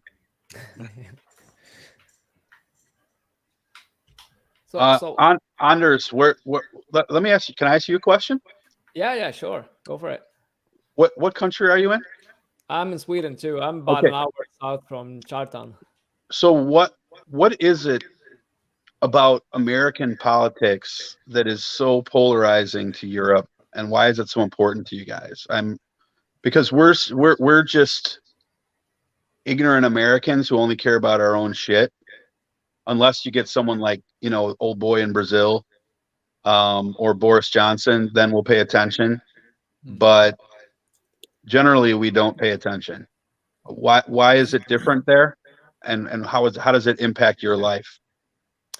So what happens in Sweden, for example, is pretty like industrial country, a lot of export and a lot of Volvos. Yeah, but like in the industry is quite big, and we live on export. And so what happens due to the American economy is quite big, it affects Sweden's export quite a lot. So the dollar is changing, then the economy affects the Swedish economy. There is a lot of even if the European Union together is a bigger economy than the states. Can you pull yourself a little closer to your mic or? I can. I can barely hear you, brother. Yeah, is that better? Yes. Yeah. Thank you. So Sweden is a pretty small country in population wise, with 10 million people. And we export a lot to the States. I think Germany is our biggest export, and then might England, and third, fourth places come the States. So whatever happens with your economy affects us a lot. Well, you guys have what? Nestle, Fornelli, Volvo. Those are Swedish companies, right? Nestle definitely is. IKEA. No. Yeah, IKEA, Volvo, a lot of paper pulp industry. Scania isn't exporting as much like trucks, but Volvo owns a big portion of the. So they're owned by Volkswagen, right? Skoda. Scania is owned by Volkswagen today. Yeah. Yeah. And then you have ABB in electronics. Spotify is from Sweden. Skype was created in Sweden. But really? I didn't know that. Mm-hmm. Yeah. A lot of tech companies come from Sweden, or ideas that are sold to a lot of American companies in the end. Now I'm just thinking what other companies are from Sweden. Atlas Copco Alfa Laval. Alfa Laval is like working with farming equipment. So it's just gone on and on, like about industrial export. We also produce some part of like BAE system, like defense material. So in the city I'm from, we produce, it's a kind of like an off-road vehicle with double tracks. That Ooh. is exported, like the American military is buying that from us. So I grew up in a city where you have them running around on the streets. They're taking them home for. It's not allowed anymore. But when I grew up, I had like friends' fathers who was like test drivers, and they took them home over the weekend. Oh no, see that's fun. But So yeah. how does our politics? I understand the dollar because the dollar influences every other currency. That's why our dollar probably won't fail, and we can inflate it as much as we want. But how does the politics in the U.S. affect you? I would say it affects how people see, like for example, what happens with Trump now. So if he can get around by not following like what other presidents has followed, like have been like, you have to do this, you have to be in the Congress if they ask for a hearing.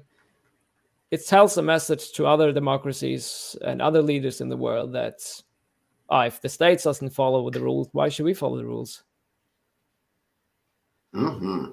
And we're moving, like the more like divided we seem the world goes, the more divided the smaller countries seems to go also. So the election, like we can see that the more people voting for a right for parties that are more to the right, there are like more, I would say, even extremists. But we have a lot of parties. So you have a Trump movement there, I would imagine. Yeah. Are they do they hold the same principle? Like you guys have universal health care. Yeah. Are these Trump voters trying to get you to go to private health care? It's like they vote for maybe less immigration, but the result is because it's rights, like politics to the right that is walking that way, they will also tear down social healthcare system. Why would they want to do that? Because they have their the beef with idea it? that it should be privatized. That's why? What do they cite as evidence? What's wrong with your healthcare system? Nothing. It's beautiful. It's perfect. Yeah, it seems to it's just the idea of, or the ideology of the country itself shouldn't run anything. Everything should be privatized. They're wrong. And they all the time, like there's quite a lot of companies that are owned by the Swedish states, and every time there is, in my knowledge, it's like every time they get in power, they sell out something, and that goes quite quickly. They always want to sell something. So the pharmacies were like on monopoly in Sweden, but that meant also that you have a pharmacy in a small village where it's just living like 200 people. Yeah. So it's a service for the citizens of Sweden. Yeah. And then so your pharmacies are privately owned? The pharmacies, yes, now. So partly you have some that are government owned, and then you have private ones too. But the private ones are only where it's suitable for them, where they make profit. Mm-hmm. So like as a citizen, do you prefer one over the other? Like the private pharmacy versus the government pharmacy? Like, do you see a benefit of using one or the other? Yeah, I prefer. I'm just looking for you to educate me. It should be state-owned in the way of you have more control over how much medication are sold over the counter. You're not promoting that people should eat medication in the same way. Mm-hmm. But there are improvements, of course, to be done anyway. But it wasn't. But do they position it as like does it have an ancillary effect, like where maybe it lowers the prices of the government institutions, or is there no effect? Because I Does can't see how they'd have the buying power to be effective. There probably has been some benefits in pricing in some medication, but on the other hand, they've seen that some pharmacists, they only hold medicine that they can sell easy. So if you have a certain illness and you come to that pharmacy, they're like, "Oh, we don't hold that." So yeah, it kind of came closer to you, but in the other way, it didn't. So it's like a 7-Eleven for us. They sell the milk, the eggs, and the chips, but not the bulk toilet paper. Yeah. Does your government control prices of medication? No, I don't think they do. It's due to that, it's a separate part. Mhm. Like it's like all the departments in the Swedish how do you say government is run separately. So a prime minister or a political party can't go in and overrun them. Mhm. Same as now in the COVID area, the department of kind of how do you say? I don't know the name of it, but it's like of diseases or like viruses. All right, like in America, we have the Department. Center for Disease Control. Yeah, so they are the one that's coming with science, and they tell, and this is the way it is. Mhm. And the political party can just ignore it. They kind of have to follow, and they can't go in and say we're gonna take this person out because he doesn't suit our situation. We want to have another voice there, so you can't fire that person because that's a crime, a felony in Sweden. Oh, I mean that's kind of the way America used to be. No, So let me ask you one more. Let me ask you one more question. So I know someone who works for a Swedish company for a company that was recently bought by a Swedish company. The Swedish company has basically started targeting Latinos within the workplace here for layoffs disproportionately. Yeah. And also women. Is that a reflection on Swedish covert racism? That, because we don't just pretend that because you're socialist that you don't have racism, right? So, but or is that a microcosm of something, do you think, or is it just maybe this one company is shitty? That's more likely the one company. I can't say that I have seen that. It seems to like if you move to Sweden and you have or you have another name that isn't like typical Swedish, we could see that it is some difference, like who gets the job. But I think that's like leveling out. It's changing slowly, and people it's kind of like you get the first job and you can show yourself you're in the workplace. You can get another job. It's always easier if you have a job to get another job. The organization normally in Sweden is quite flat, so I can go and talk to the CEO as a worker, and he's not really allowed to call me anything or being abusive. Like I can talk to him if he's allowed to me. I can talk to him back loud, like I can scream at him back. It's a golden, beautiful place. Could a person of color do that the same as a white person? Yeah. Yeah, there you wouldn't see any difference, and if there is a difference, you probably will see a lawsuit. It happens from time to time. You see somebody who is not, how do you say, acting in the way they should be, as if you are a, how do you say, a boss or a CEO or like running a company. So I have some friends that runs company. I run a company myself. Not that I have any employers, but I worked in construction earlier, and it's quite like, doesn't matter who it is in the organization, you can speak with them, and it's about like my boss will more like close colleagues. I worked in the wind farm industry before, and yeah, I didn't feel any difference if it's a technician. So you're killing all the birds? That's like saying It's killing birds. You should see the emissions coming from the ground at the wind farms. that was always the stupidest thing. It's like, because never mind the fact that birds fly into buildings. Like ignore the fact that they fly in the trees and buildings. Like the Netherlands is somewhat, I think, similar governmentally to you guys, right? Is that a fair characterization? Probably, most likely. Most likely, yeah. Your volume totally went away. Did you hit? I think your finger's on the thing because you're not hearing either one of us. Because I was talking to you, just kept on going. I don't think you can hear us. I hear you well, Jason. Yeah. It might have been because I got a phone call on the other. Sorry, that's probably what it is. But the I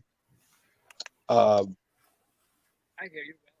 Because like in Amsterdam, they have a festival every year where everyone dresses in blackface, and it's socially acceptable.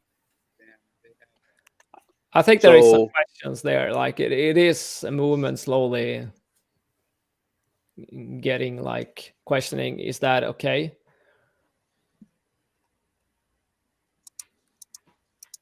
Did Jason drop out or? I think he did. Yeah. Oh, he left us? Oh, there you go. I don't know what's happening with my volume. Sorry. I can't hear you guys. I would say just like pop out and pop back in. All right, I'm gonna refresh here. Hold on. Yeah. What a novel idea. Yeah, I would say if you compare like political parties or political views, if you look at Sweden, you probably look at I think Scandinavia runs in similar ways. Yeah. Did you answer? Did you touch on what I had asked about the? Are you familiar with what I was talking about that festival in Amsterdam? Yeah, and I'm not too like involved. I know about it. I've heard about it. Like I've seen on the news, like the question, and I don't think that particular thing would be allowed in Sweden. But some of the, how do you say, past things that has been around for a long time, right, can take a while to address and change it for the better. By the way, they just it looks like they just pulled a Senate seat from the Democrats. It's now at 40. Earlier this morning, a couple hours ago, NBC was reporting 47-47 so far. Now they're reporting 47-46. So they pulled a seat somehow. I don't know which one from the blue side of the aisle. I don't know if that's indicative across the board or not, but that just happened.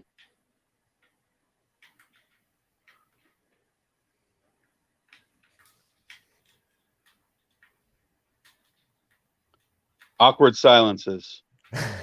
I'm playing video games until he gets back from making his food.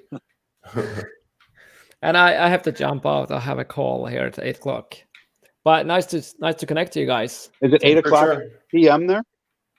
Hi? Hey. It's 8 p.m.? Yeah, 7:45. Hey, if Trump wins, can I come live in Sweden? No, I'm going to Sweden. You're staying your ass here. No, I don't want to stay here. I want to go to Sweden. No, you're going to stay here and you're going to like it. Hey, Anders, nice to meet you. Yeah, nice to meet you too. Enjoy your evening. See you later, man. It's morning, but okay. Tim, the story behind that ridiculous bandana. I did not decide to do anything with my hair today, so that's what the bandana is all about. I thought you were trying to be the white Tupac. No, I just don't care to deal with my hair today. That's how I know Tim is a cook. All cooks have a bunch of bandanas on standby. Oh, it's doing pretty good. We got it back We got the wrap on it. It's all good. We just had it inspected mechanically, so the engine's great and everything. We ran into a few roadblocks because the person who installed the propane system on the truck did not install metal pipes. They installed rubber pipes. And Oh no, it gets cold. that, and while the truck sat inactive, some rodents ate through the rubber piping on the inside of the truck. So Yum. when we turned on the propane system, you just smell it coming out of the pipes. We're like, oh, that's not good. So we have to get a whole new propane system. Luckily, my partner knows a guy, so we get it done cheap. The only other thing we're waiting on right now is part of the frame of the truck is rusted. So we have to have that part of the frame reinforced with metal plates. That's going to take a little bit of time too. But other than that, we're like ready to go. We just got to get these mechanical things out of the way. Mikey and Tim, I don't know if you watch.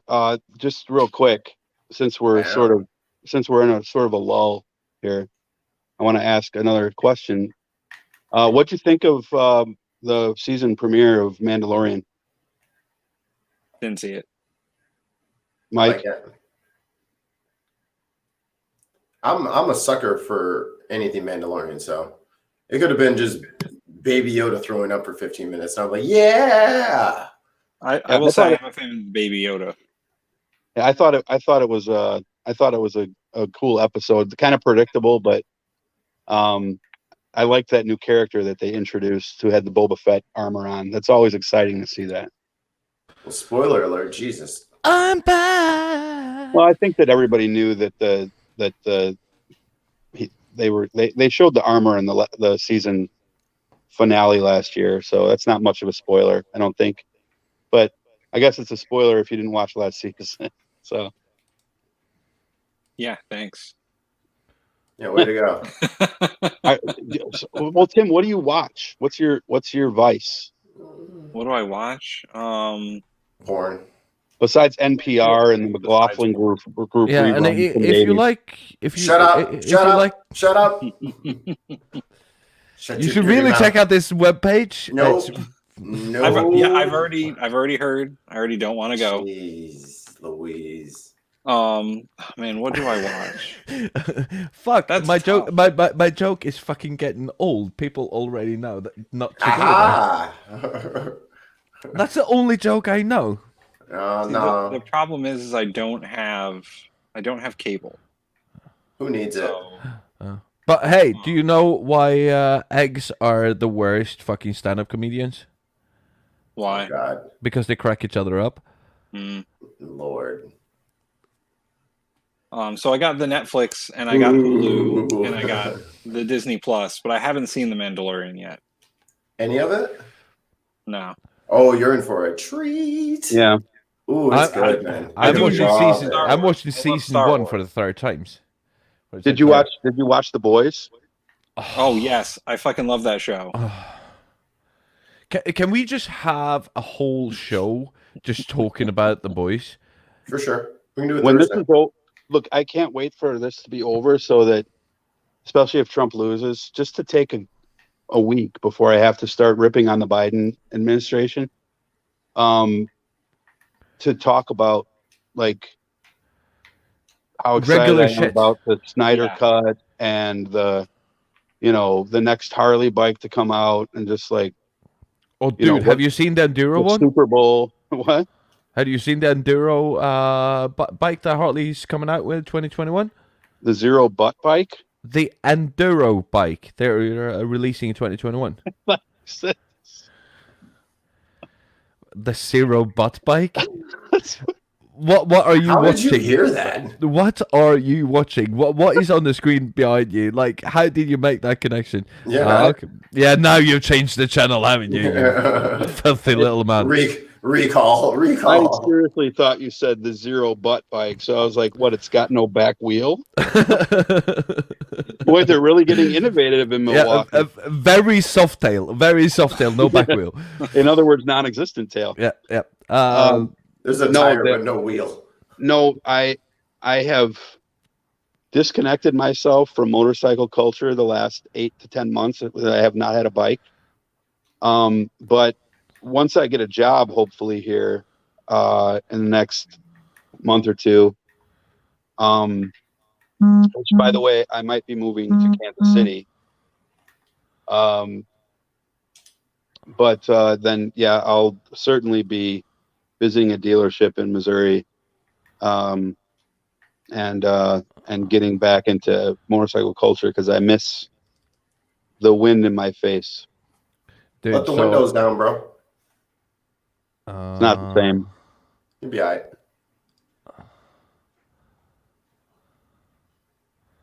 Is that the zero butt bike? Yeah, it's got a big butt for a zero butt bike. That's my new bike, dude. Is that you? That's me. I don't know. Can you hear the sound? No. You didn't share with sound because. But is that a GoPro? No. Yeah, that's a GoPro.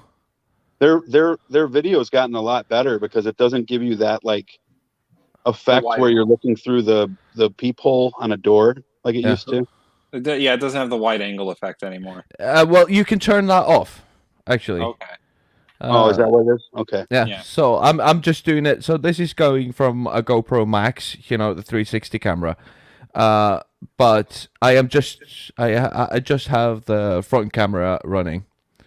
How many cc's is that? Is that the 118 or whatever it is? That's the or one. not cc's, I mean this is the Milwaukee 8. This is the Milwaukee 8 114. So it's 1868 cubic centimeters, but it's 114 inch. I also ordered the 131 kit for it, so it's gonna be trimmed out like next year. It's gonna be fucking awesome. Just and yeah. So is that built on the Road King frame? Yeah, it is Road King frame. It's a Road King frame, but it's a Road Glide, so smoother. Yeah. So let's let's go back and do. Did I ask you before? Have you rode Beamer? Yeah. I just actually agreed with, because I am going to do my own part of this show. Give me a second. It was a pretty good picture in the beginning of this film. I just got on that grotesque 1800 that they just made. Beamer? Yeah. So this is the bike, so you can see it's a roguelike special because it's got the extended boxes in the back here. It also does not have the air deflectors on your feet. Other than that, it's just got bigger handlebars. What kind of suspension does that have? Adaptive gas hydraulics. Oh wow! Okay. So can you raise it up or no at all or no? Can you control the? I can't control. I cannot control it mechanically. I do have to go in manually and actually turn the dampers. And up or down. Yeah. Up or down. Yeah. You do have air suspension for them, but yeah, they have that. I would rather spend my money on the engine than on the air suspension. I have bought the line kit, which will lower it a bit down in the bottom half, just to get that extra feel of the road. Oh, that bike doesn't have the air suspension standard? No. Oh, I thought that they were going to start doing that on a couple of their newer bikes. 2021, the Road Glide and the CVO is going to have air suspension standard. Yeah, that's what so that was where I was going with that. I just assumed it had that. It had it as an option. I opted out on that because I don't like the air suspension. It has been proven to be very unreliable. And really also, has it? Because I've heard good things about it. I've heard it is fantastic for riding, but I ride. I've done 11,000 kilometers, which is somewhere around 7,400 miles since I bought that bike on 22nd of July this year. Wow. So I ride a lot. I need something that just works mile after mile after mile after mile after mile. I don't want my bike to stay in the shop a lot. Is it getting a lot of dirt or moisture in the suspension? Is that the problem? The problem is that I do a lot of different kind of roads, like small roads, big roads, even some gravel driving, and it's a big strain on the air suspension. So the air suspension is fantastic if you're driving only gravel, doing a lot of highway riding, and you can like adjust it to your needs as you go.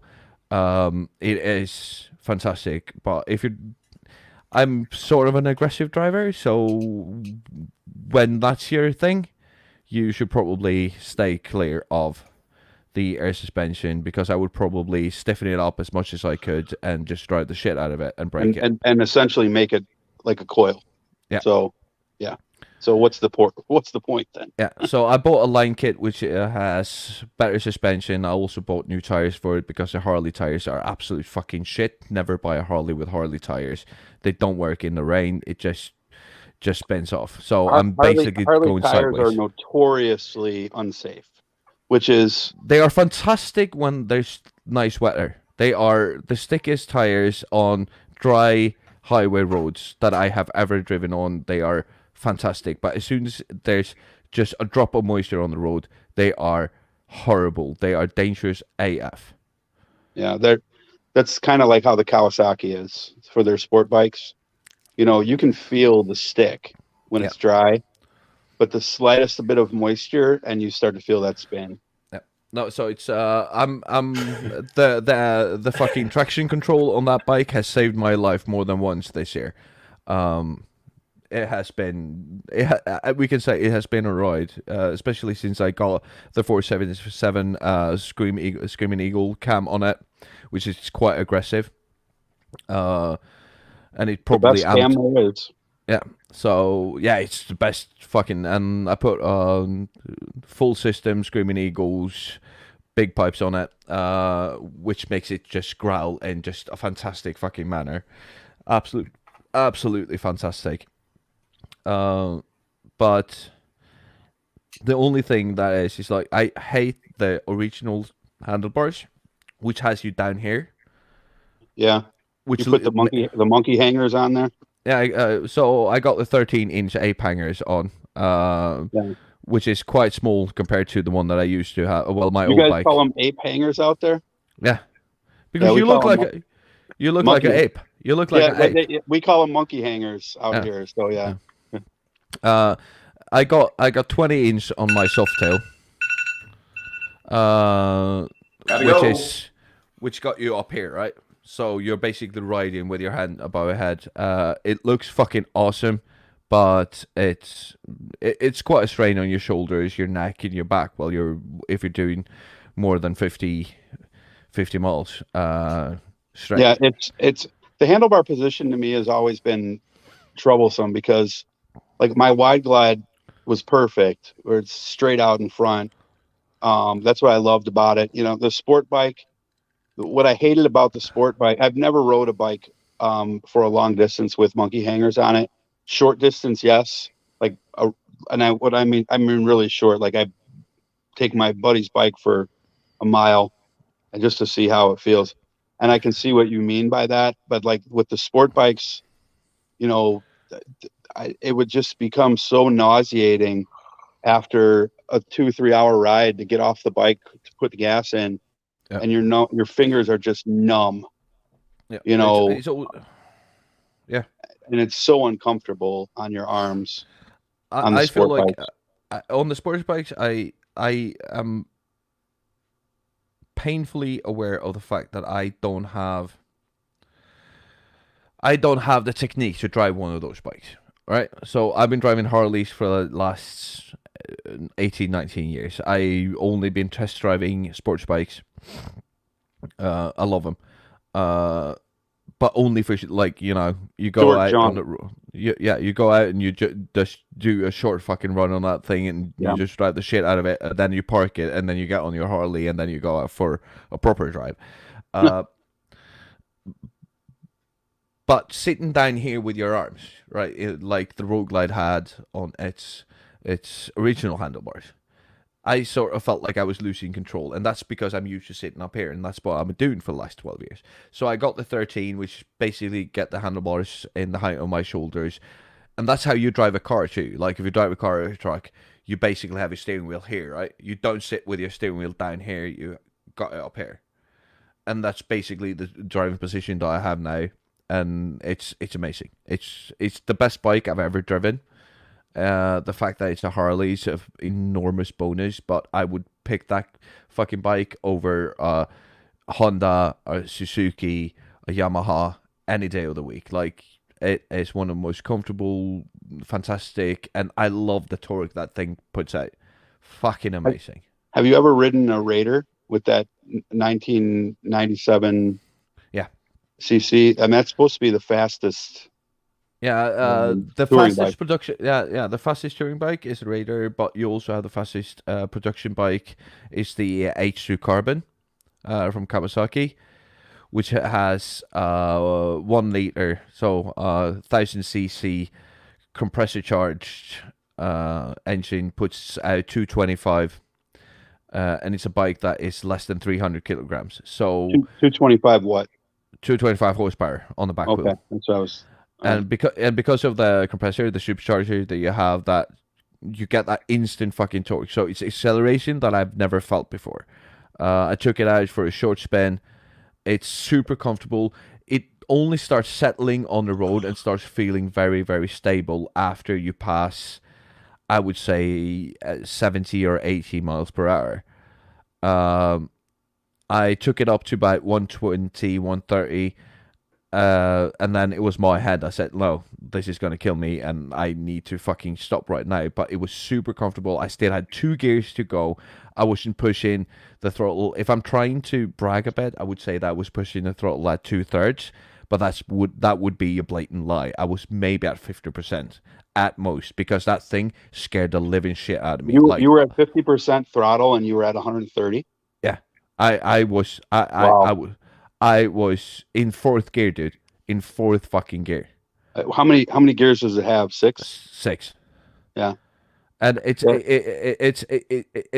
something. It's a very, very expensive suicide. That's what that thing is. It is and a very grotesque one too. Yeah, but this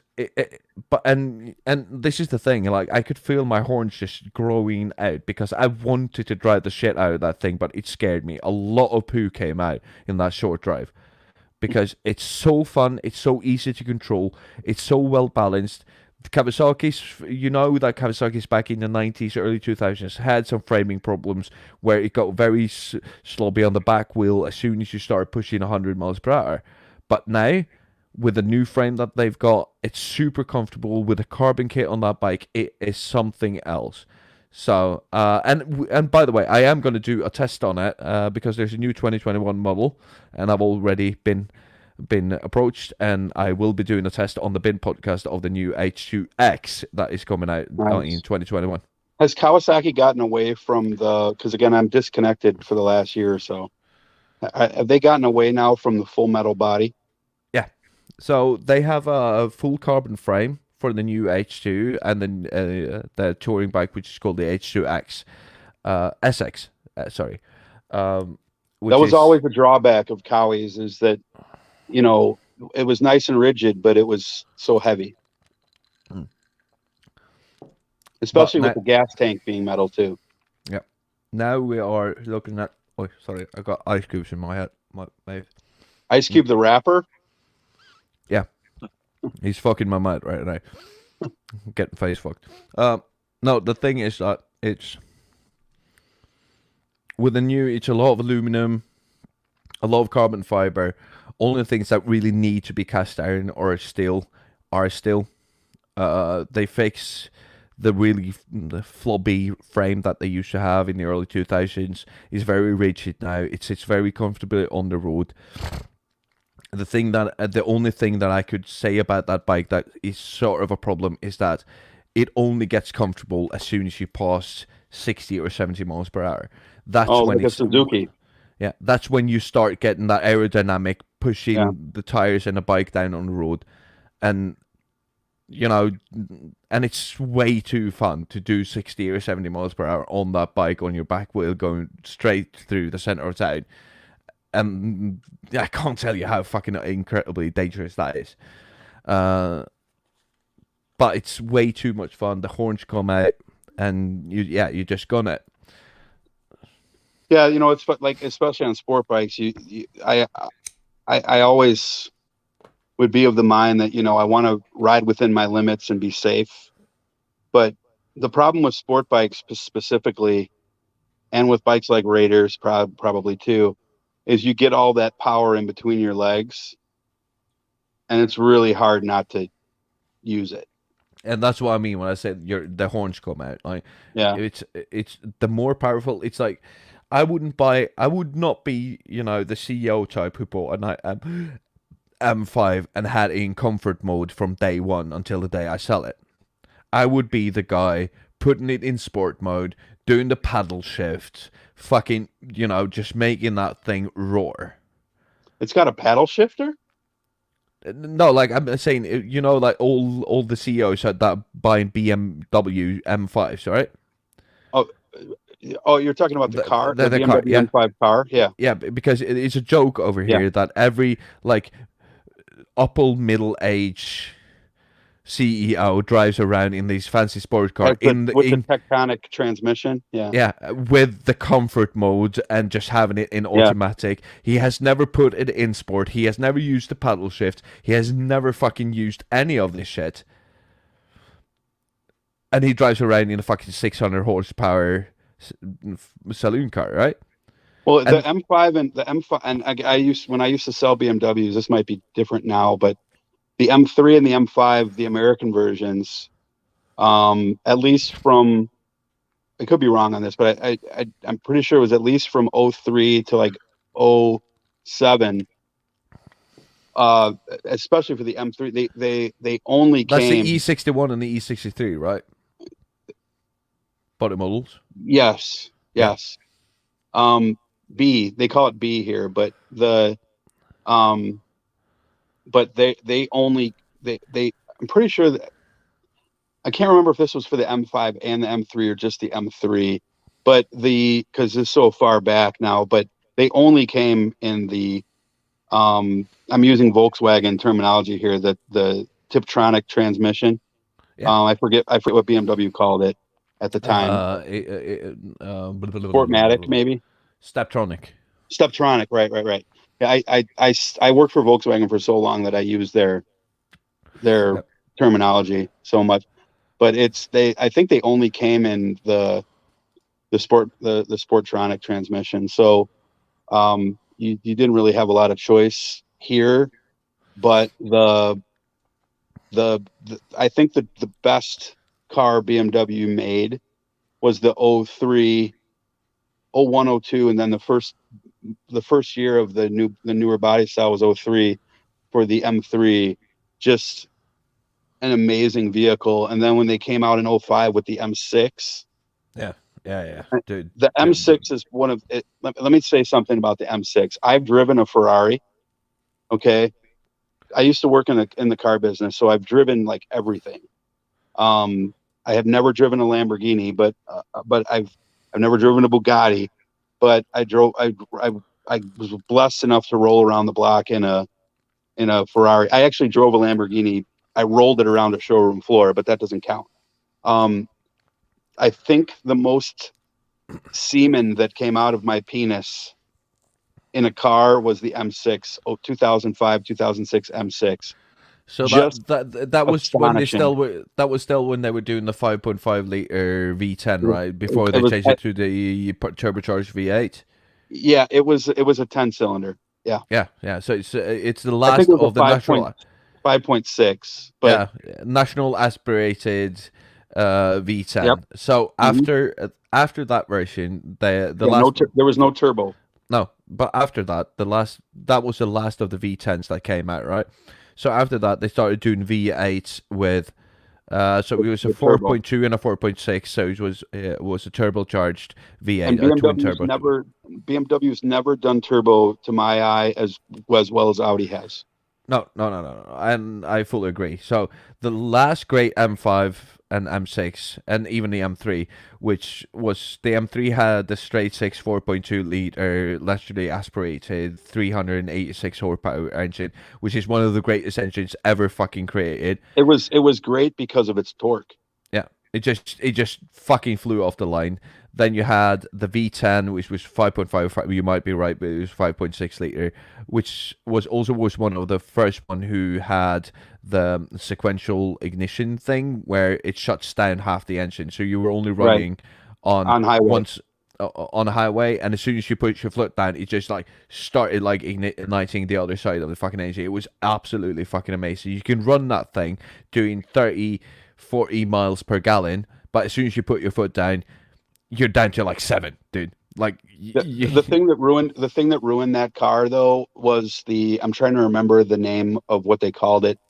The BMW came out with that infotainment sort of thing where you had the spin wheel to control all of the.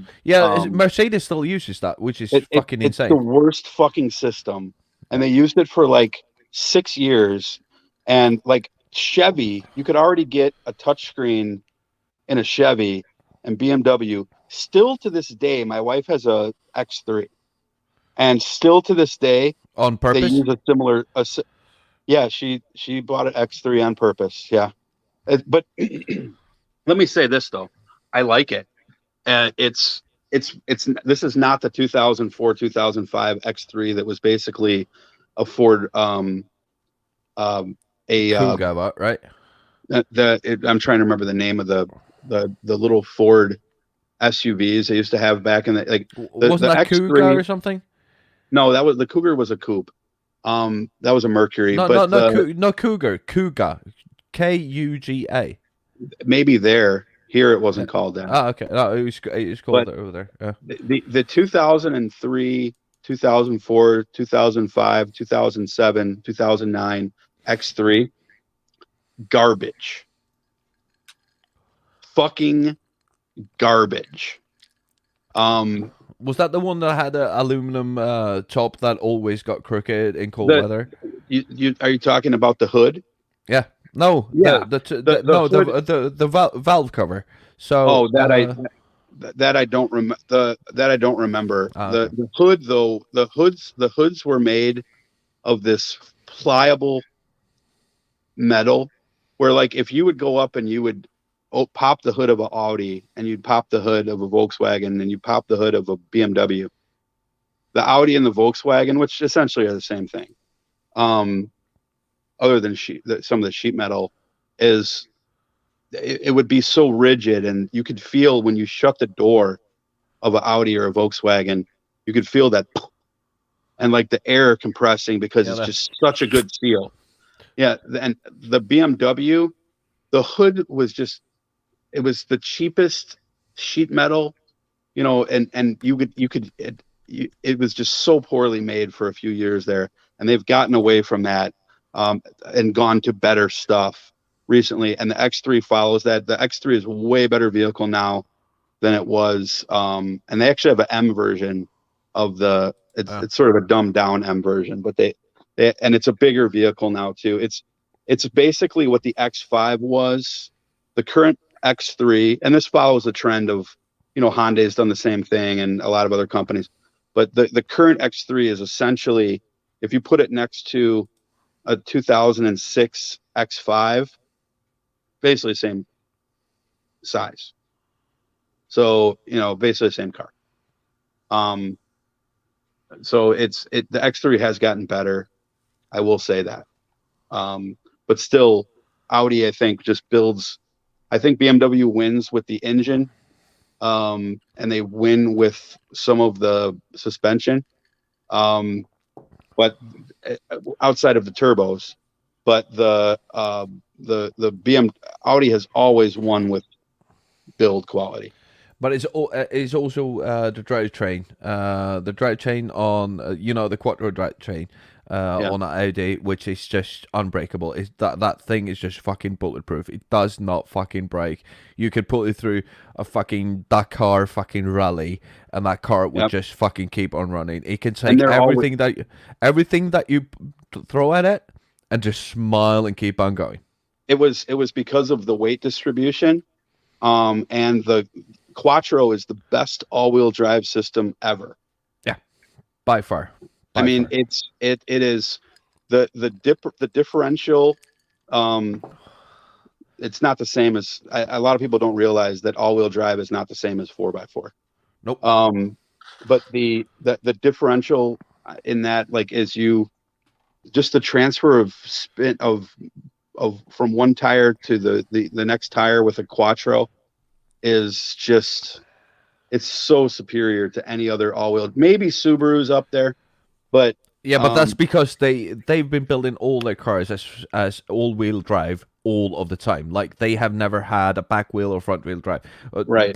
What they have been best on, and what they have always tried to exceed on, is their all-wheel drive systems. Right. And I will say this, but one of the most fun cars I've ever driven was a fucking WRX. Yeah, the STI model. You have to forgive me because I don't remember which model was which. Yeah, all right. The WRX, they were all Imprezas, right? But the WRX was the souped up version. No, the STI was the souped up version. So you had the WRX, which is the one who has the lower suspension and the harder body, but then you have the STI, who has a souped up engine with a big turbocharger and puts out about 326 horsepower. Not about, it puts out 326 horsepower. Amazing car. The one I drove was probably a 04, and I had a GTI at the time, which was a good car in its own right. Yeah. But I mean, just the WRX was amazing. Just amazing handling. But now we have to move away from vehicles because something has happened. A bunch of things have happened. Yes, but one thing that the first thing, Tim, you can fill us in just a second, but here's my take. So CNN has just projected that Biden wins Wisconsin, and we all know, because we talked about this before I had to go out and try to make some food, which I am currently also doing, but I'm just slow cooking it, is that it's been contested, right? And he's within his legal rights to do that because he's right. I think, and you might hate me for this, but it's fucking irresponsible for CNN to do this, to project a Biden win on this, because people are going, but even fucking MSNBC and NPR and fucking Fox News has kept it like, okay, we are going to wait for the recount. We are not going to do a projected win. I think this is irresponsible by CNN doing this. Well, CNN, and I want to get Tim's perspective on this, but I need to throw this in there. CNN did the opposite to their credit with Arizona, and I still don't think they've called Arizona. And Fox News called Arizona last night. Yep, you are. So correct. we have to be fair. Yeah. No. I think that Fox News jumped a gun on Arizona. I see that also NPR and NPR and Fox News has called Arizona. MSNBC and CNN has not. Yeah, and I think they could probably call Arizona and Wisconsin. And I told you an hour ago that Wisconsin was about to be called because they were at 97.5%. With a 20,000 vote lead, with only 27,000 votes to remaining to be counted or so.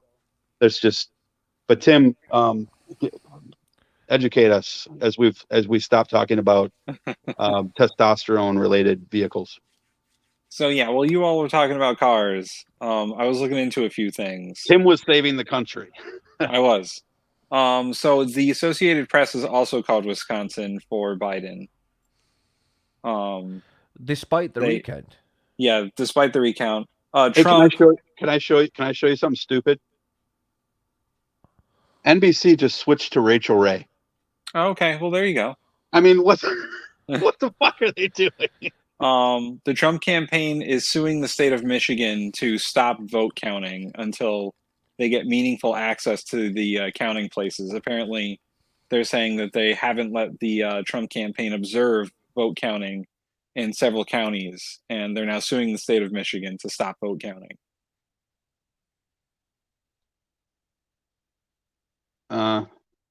Yep. Well, Um, we knew he was going to cheat. yeah, This is apparently Trump's plan B. If he didn't win Michigan, he was going to sue to stop the votes, I guess. That's the thing, is like, it's legitimate if he's ahead, but if he falls behind, it's not. Yeah, and he's behind Last by night- 38,000 votes right now. Yeah, last night he called Michigan as a win. Stupidly. Yeah. And that's going to come back to haunt him, because Mike Pence immediately backtracked on what he said. He said we're on the road to a win, but he had no problem with the count at that point. Yeah, no, now he has a problem with it. You know, all right, keep going. Joe Biden has officially got the most votes for any person running for president in history. That's not surprising.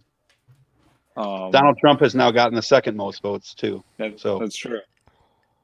My candidate won. It was just declared. Phil Young for state rep in Connecticut, he won. So that's good for me, I guess. But MSNBC has not declared anything for Wisconsin or Arizona.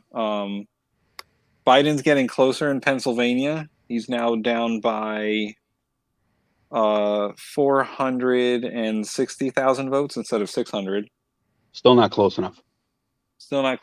But they're saying that there's still like 1.5 million to 2 million votes outstanding. And Georgia just reported that they have an issue with about 80,000 absentee ballots. Let me guess, in Atlanta. Yeah, of course. They're having a counting issue with those ballots, so of course. That's going to be delayed even longer. Of course. Can I do a Cenk Ugner? Of course. And there's one other thing. We were talking about Susan Collins winning her re-election and how bad the polling was on that, because every poll that polled her race since February had her opponent up, and it's an indictment of like the American polling organizations that they missed that by so much, because she was supposed to be Susan Collins was supposed to be blown out of the water. But they also let her defer. See, Mitch McConnell allowed Susan Collins to vote against Amy Coney Barrett. Yeah. And that might have done something for her, because she gets to keep that veil of being moderate, even though she always votes with the Republicans. Right. But I mean, for her opponent to poll so far ahead of her, like 6-7 points, on a consistent basis too. It wasn't like, oh, Susan Collins was ahead sometimes, then her opponent was ahead sometimes. No, her opponent was ahead the whole time according to the polls. She's Maine, right? Yeah. Yeah, and Maine's going to go to Biden, so that really doesn't make a lot of sense. Yeah. Well, Maine doesn't have regular voting like the rest of the country. They have ranked for choice voting. For the Senate, they don't? For everything. They have ranked choice voting for everything. Oh, I didn't know that affected the Senate. Yeah, I was at a political science conference in Maine in 2019, and they were talking about it. They were talking about how they're going to implement ranked choice voting for the general election. And well, explain it was going to affect everyone what that on the is ballot. Explain what that is for those who don't know, including me. For people who don't know, ranked choice voting is where you get to order the candidates on the ballot in order of the candidate you favor the most to the candidate you favor the least. Like, say, for example, the presidential race, like they had about 6 candidates on the ballot. So it was Joe Biden, Donald Trump, the Libertarian candidate, the Green Party candidate, and so forth. The way ranked choice voting works is if you wanted to vote for Joe Biden, he would be number 1. Let's say you like the Green Party candidate next, they would be number 2, and so forth and so on. if your candidate who was your first choice, got the least amount of votes, then your vote would go towards the candidate who was your second choice. And it would continue like that until one candidate got a 50% majority. So the way it works is your vote still counts even if your candidate lost, because let's say your second or your third candidate, you got them a majority with that vote, even though they were 2 or 3 down on your ballot. And the Republicans in Maine do not like that. They think it's a Democratic ploy to steal elections from them. But of course, it worked in their favor. Yes, but of course it worked in their favor. It must have. Now they love it. They don't have like the first past the post voting where it's all or nothing. They have a ranked choice system, which is new as of, I think, 2018 was the first time they used it. So I didn't even know. That's how you vote for the Heisman Trophy. Yeah. Well, that's how they vote for president in Maine.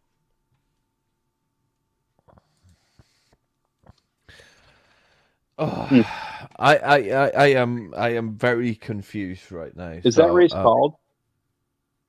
Maine, yeah. For Maine, yeah. Biden won 3 votes, and then Trump got 1 district. Susan Collins. Oh, Susan Collins, yeah. Her opponent conceded. Yep. True that.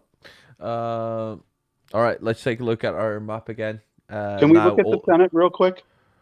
Yeah, of course. I don't think the Democrats are getting anything. They might get one of the seats in Georgia. Senate. There we go.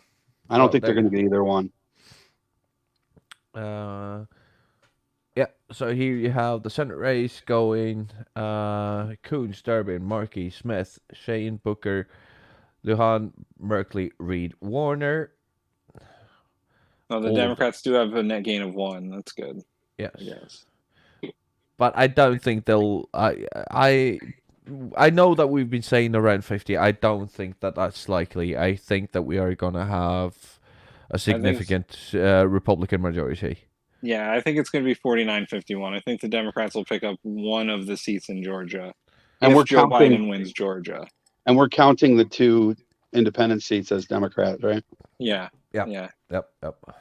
Well, I mean, one of them's run as a Democrat the last 2 presidential elections. Yeah, so. Yeah. It's just like, yeah, of course, right. Like fucking Sanders, dude. But 248 is 14. Fucking NPR. Wisconsin called it. Oh, NPR called Wisconsin. And Arizona as well. The only thing Biden needs to win Nevada and Michigan, and he's won if he wins those 2 states. Then you have 270. So, but again, this is not the worst case scenario, but that is very close to one of the worst case scenarios that we can have, that we have the slimmest of margins. If Trump takes home Pennsylvania, North Carolina, and Georgia, and Biden takes home Michigan, Nevada, Michigan and Nevada, he's at 270. Is it 270 or 271? No, that would be 270. So we're at 248 now, right? As you can see up here, 248 right now. Plus the 16 from Michigan, that would put us at 264. And then we have the 6 from Nevada, that would put us at 270. That is almost the worst case scenario, because that would be court case after fucking court case after fucking court case, and recount after recount after recount until we all get fucking tired of it.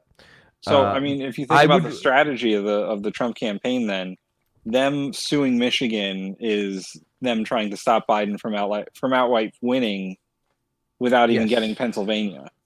So what we need, just to be blunt here now, we need Pennsylvania, North Carolina, or fucking Georgia to go blue. Yeah.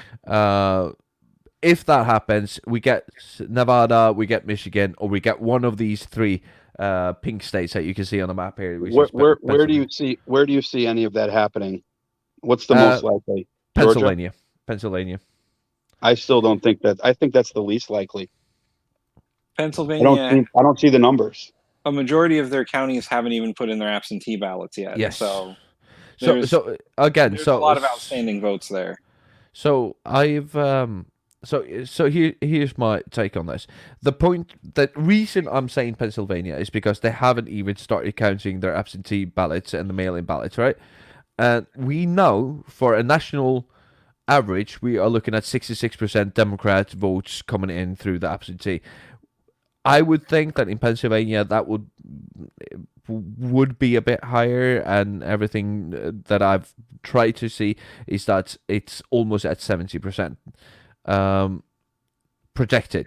Again, we know that all the projections that we've had so far has not really panned out, have they? No. Okay. But right now, I'm kind of leaning towards that. That is 70%. Well, on mail-in, it has. That's the only thing that's come in. Yeah. So if we have 70% of these mail-in and absentee ballots that we do have are Democrat, they are votes for Biden, then Biden will actually win by quite a big majority in Pennsylvania. Yeah. But he can't. But they've already counted some of those in Philadelphia. At least 200,000 of those in Philadelphia have already been counted and were sent in last night. Yes. So, but Pennsylvania has a population of 1,570,000. No, Philadelphia. I'm sorry, 1.6, 1,575. But let's say 1.6. Biden is ahead by 78% there. It's sort of looking the same in Centre County, where he's at 51. We have well, they're expecting Lackawanna. How the fuck do you? They're expecting another 1.5 million votes to come in. Yeah. So as it looks right now, it's Pennsylvania is gonna be. Pennsylvania is going to be my guess. I would put my money on those 20 electoral votes going to Biden, and that is wishful thinking. I know. Tim, do you share that opinion? I don't know. I think that Pennsylvania is the most likely to switch. I also think that that Biden still has a decent chance in Georgia. I think North Carolina is out of the question. I think that he's not going to make up the votes he's lost there. I agree. And I think you can use the Senate race to, apply evidence for that.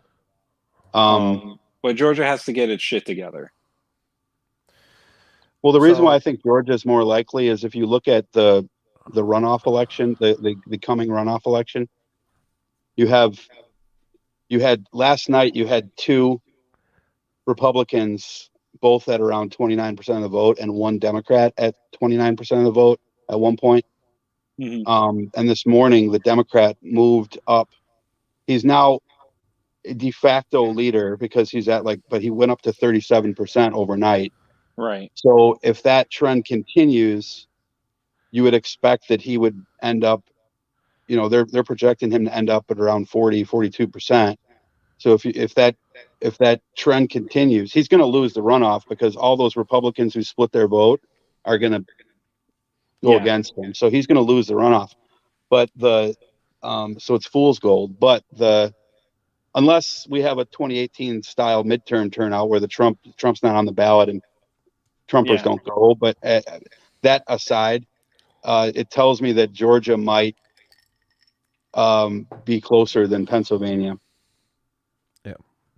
I think the 65 to 75% turnout for the absentee ballots in Pennsylvania is going to bring it to within a point. Someone's going to get it within a point, but I can't say who. No, but that's what I said is wishful thinking. I am very much leaning on this 70% of the absentee voting ballots are going to go Democrat. If that is true, he's going to win by a margin. Let's pull it down to 60. I think it has to be 62.8%. If 62.8% of the mail-in ballots are Biden, he's going to win by 0.2%.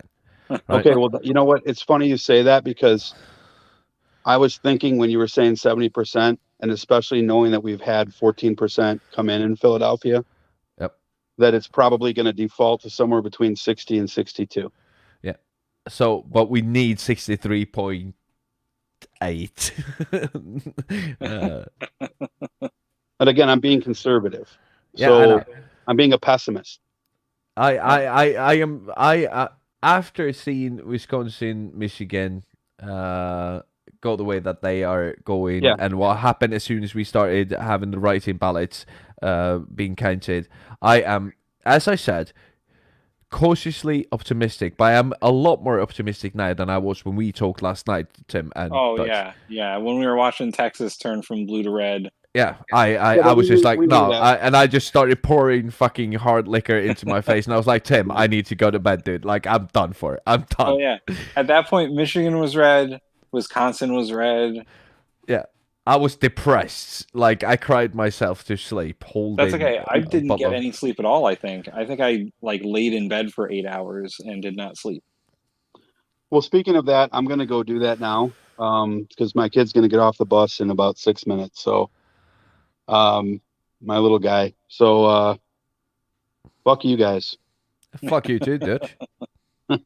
All right, guys. We'll. Hey, I want to talk to you about the conversation you guys had after I signed off yesterday at some point, but we'll do that another day. What was that? The conversation that you had with Jeff. Because Mikey's pissed about it. Yeah, well, here's. What's that? Yeah, here's. So he was the one who told me to be nice. I usually fucking go off on a fucking rant, and I did my best to be measured and pleasant because I'm the host for once. No, but I thought it was cool though when that Bobby guy basically said, "Well, I don't know that I am going to be helping in the conversation here because I'm a Republican, but I believe in universal health care." So it was like he didn't even want to take the position because he's afraid that his own tribe will turn on it. Yeah. And that's But here's the deal about having Dutch, of course. Let's have a conversation about that. Yeah. You're good to go. Please sign back in whenever you got the time or the stamina to. I know you're an old geezer, so see the wrinkles. I can never get used to the camera. But, all right. Yeah, I got about 4 minutes, so I'll head out of here, guys. Take care, guys. peace. Bye, Dutch. See you later. Yeah, no, but it's funny how things, when you're doing these live streams, right? It's sort of things that you didn't think was going to happen happens, and all of a sudden we were sitting here and we didn't have the echo chamber, and I don't know who these guys were. They showed up and we invited them. That's what we did. We actually went online and we said, if you had something to say and you want to have a discussion, please come on and we'll actually have a discussion with you. Were those those two guys that were like the gatekeepers or whatever? Yeah. Like they ran a gatekeepers podcast or something like that? Yeah. So but this is what happens, right? When you are doing these live streams and all of a sudden these people come in, these two guys came in and wanting to have a discussion. They wanted to say something. And these are the good things, but also the bad things, because I don't have the time to do my due diligence. I don't have the time to sit down and start doing research into who these guys are. I don't know who they are. Right? So I might have let the fucking devil in. They seem just like regular Trumpers, so... Yeah, I don't know. They might have problematic views, and of course, if you want to blast us for it, feel free to. But this is one of the dangers about doing these live streams, is that you don't know who's going to show up when you start inviting people in. And I appreciate them coming into what would be to them a hostile environment. They were wrong about almost everything that they said. Not almost everything, but also I will give them the point though that we are holding them accountable for things that they never said just because they subscribed to something else than we did, and We resent that when people do that to us. I do not subscribe to everything that the guy I voted for in the last election subscribed, but he's the closest thing to my Right. values, right? Right. That does not mean that I'm standing behind him in every single fucking issue. That means that he's just closest to my core values. And that's a good point that he made right there. That's the only good point that I made right there, because everything that he said about healthcare and you know, the individual mandate and all of that, that is absolute fucking bullshit. Yes, fucking the ACA has a lot of fucking problems in it, but it has a lot more problems now than initially drafted, Right. because of all the concessions that Obama had to make to actually make the ACA go through. Yeah, we could have had a government option. Yes. But this is how fucking democracy works. Like, you have to make these concessions because we have an elected body that you have to go through to actually make something into law, right? Yeah. So just because somebody's in Paris doesn't necessarily mean that you can blame everything that has happened during those 4 or 6 or 8 years that they've been in power on them. Because I know that our prime minister in this country right now, which is a absolute fucking closet, mate. Like, I think that he's a nice guy and he comes off like a nice guy, but he's sort of Jimmy Carter. He's just a bad politician. He's Right. not quick. He's not quick on his feet. He's not good in debates. He deflects. He doesn't answer and all that. But he's a nice guy. He's a very, very nice guy, and somebody that I would like to sit down and have a pint with. Just because I voted for him in the last election does not fucking mean that I subscribe to every fucking one of his opinions or values. Right. No, yeah, I feel the exact same way about, you know, people I voted for. I mean, I voted for Biden. I don't share Biden's views on everything, especially because I would prefer a universal health care and, you know, free college, free public college, and, you know, a whole slew of more things that are vastly more progressive than Joe Biden is. Yeah. But, I mean, if it's a choice between Biden and Trump, I'm never going to vote for Trump. And that's fine. But you don't have to subscribe to every one of Joe Biden's values just Yeah. because. Yeah. Okay. I need to make a phone call, so I'm going to mute myself for just a second. Actually, I gotta go back to work. Go back to work, dude. I'll probably still be here when you come back. Yeah. If you guys are still up after I'm done, I'll come back on. Cool. All right. Take care of yourself, dude. Yep. Talk to you later. All right. Bye. All right. It's just me now. I'm gonna put up my my little map here for you while I make a small phone call. I'll see you in a bit.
All right, guys. I need to go fix some food and do some stuff. I might be back later, or I might be on a different show. I don't know what I'm going to do, but as I said, I will be going until I pass out or we have a result. So I hope to see you in a bit, and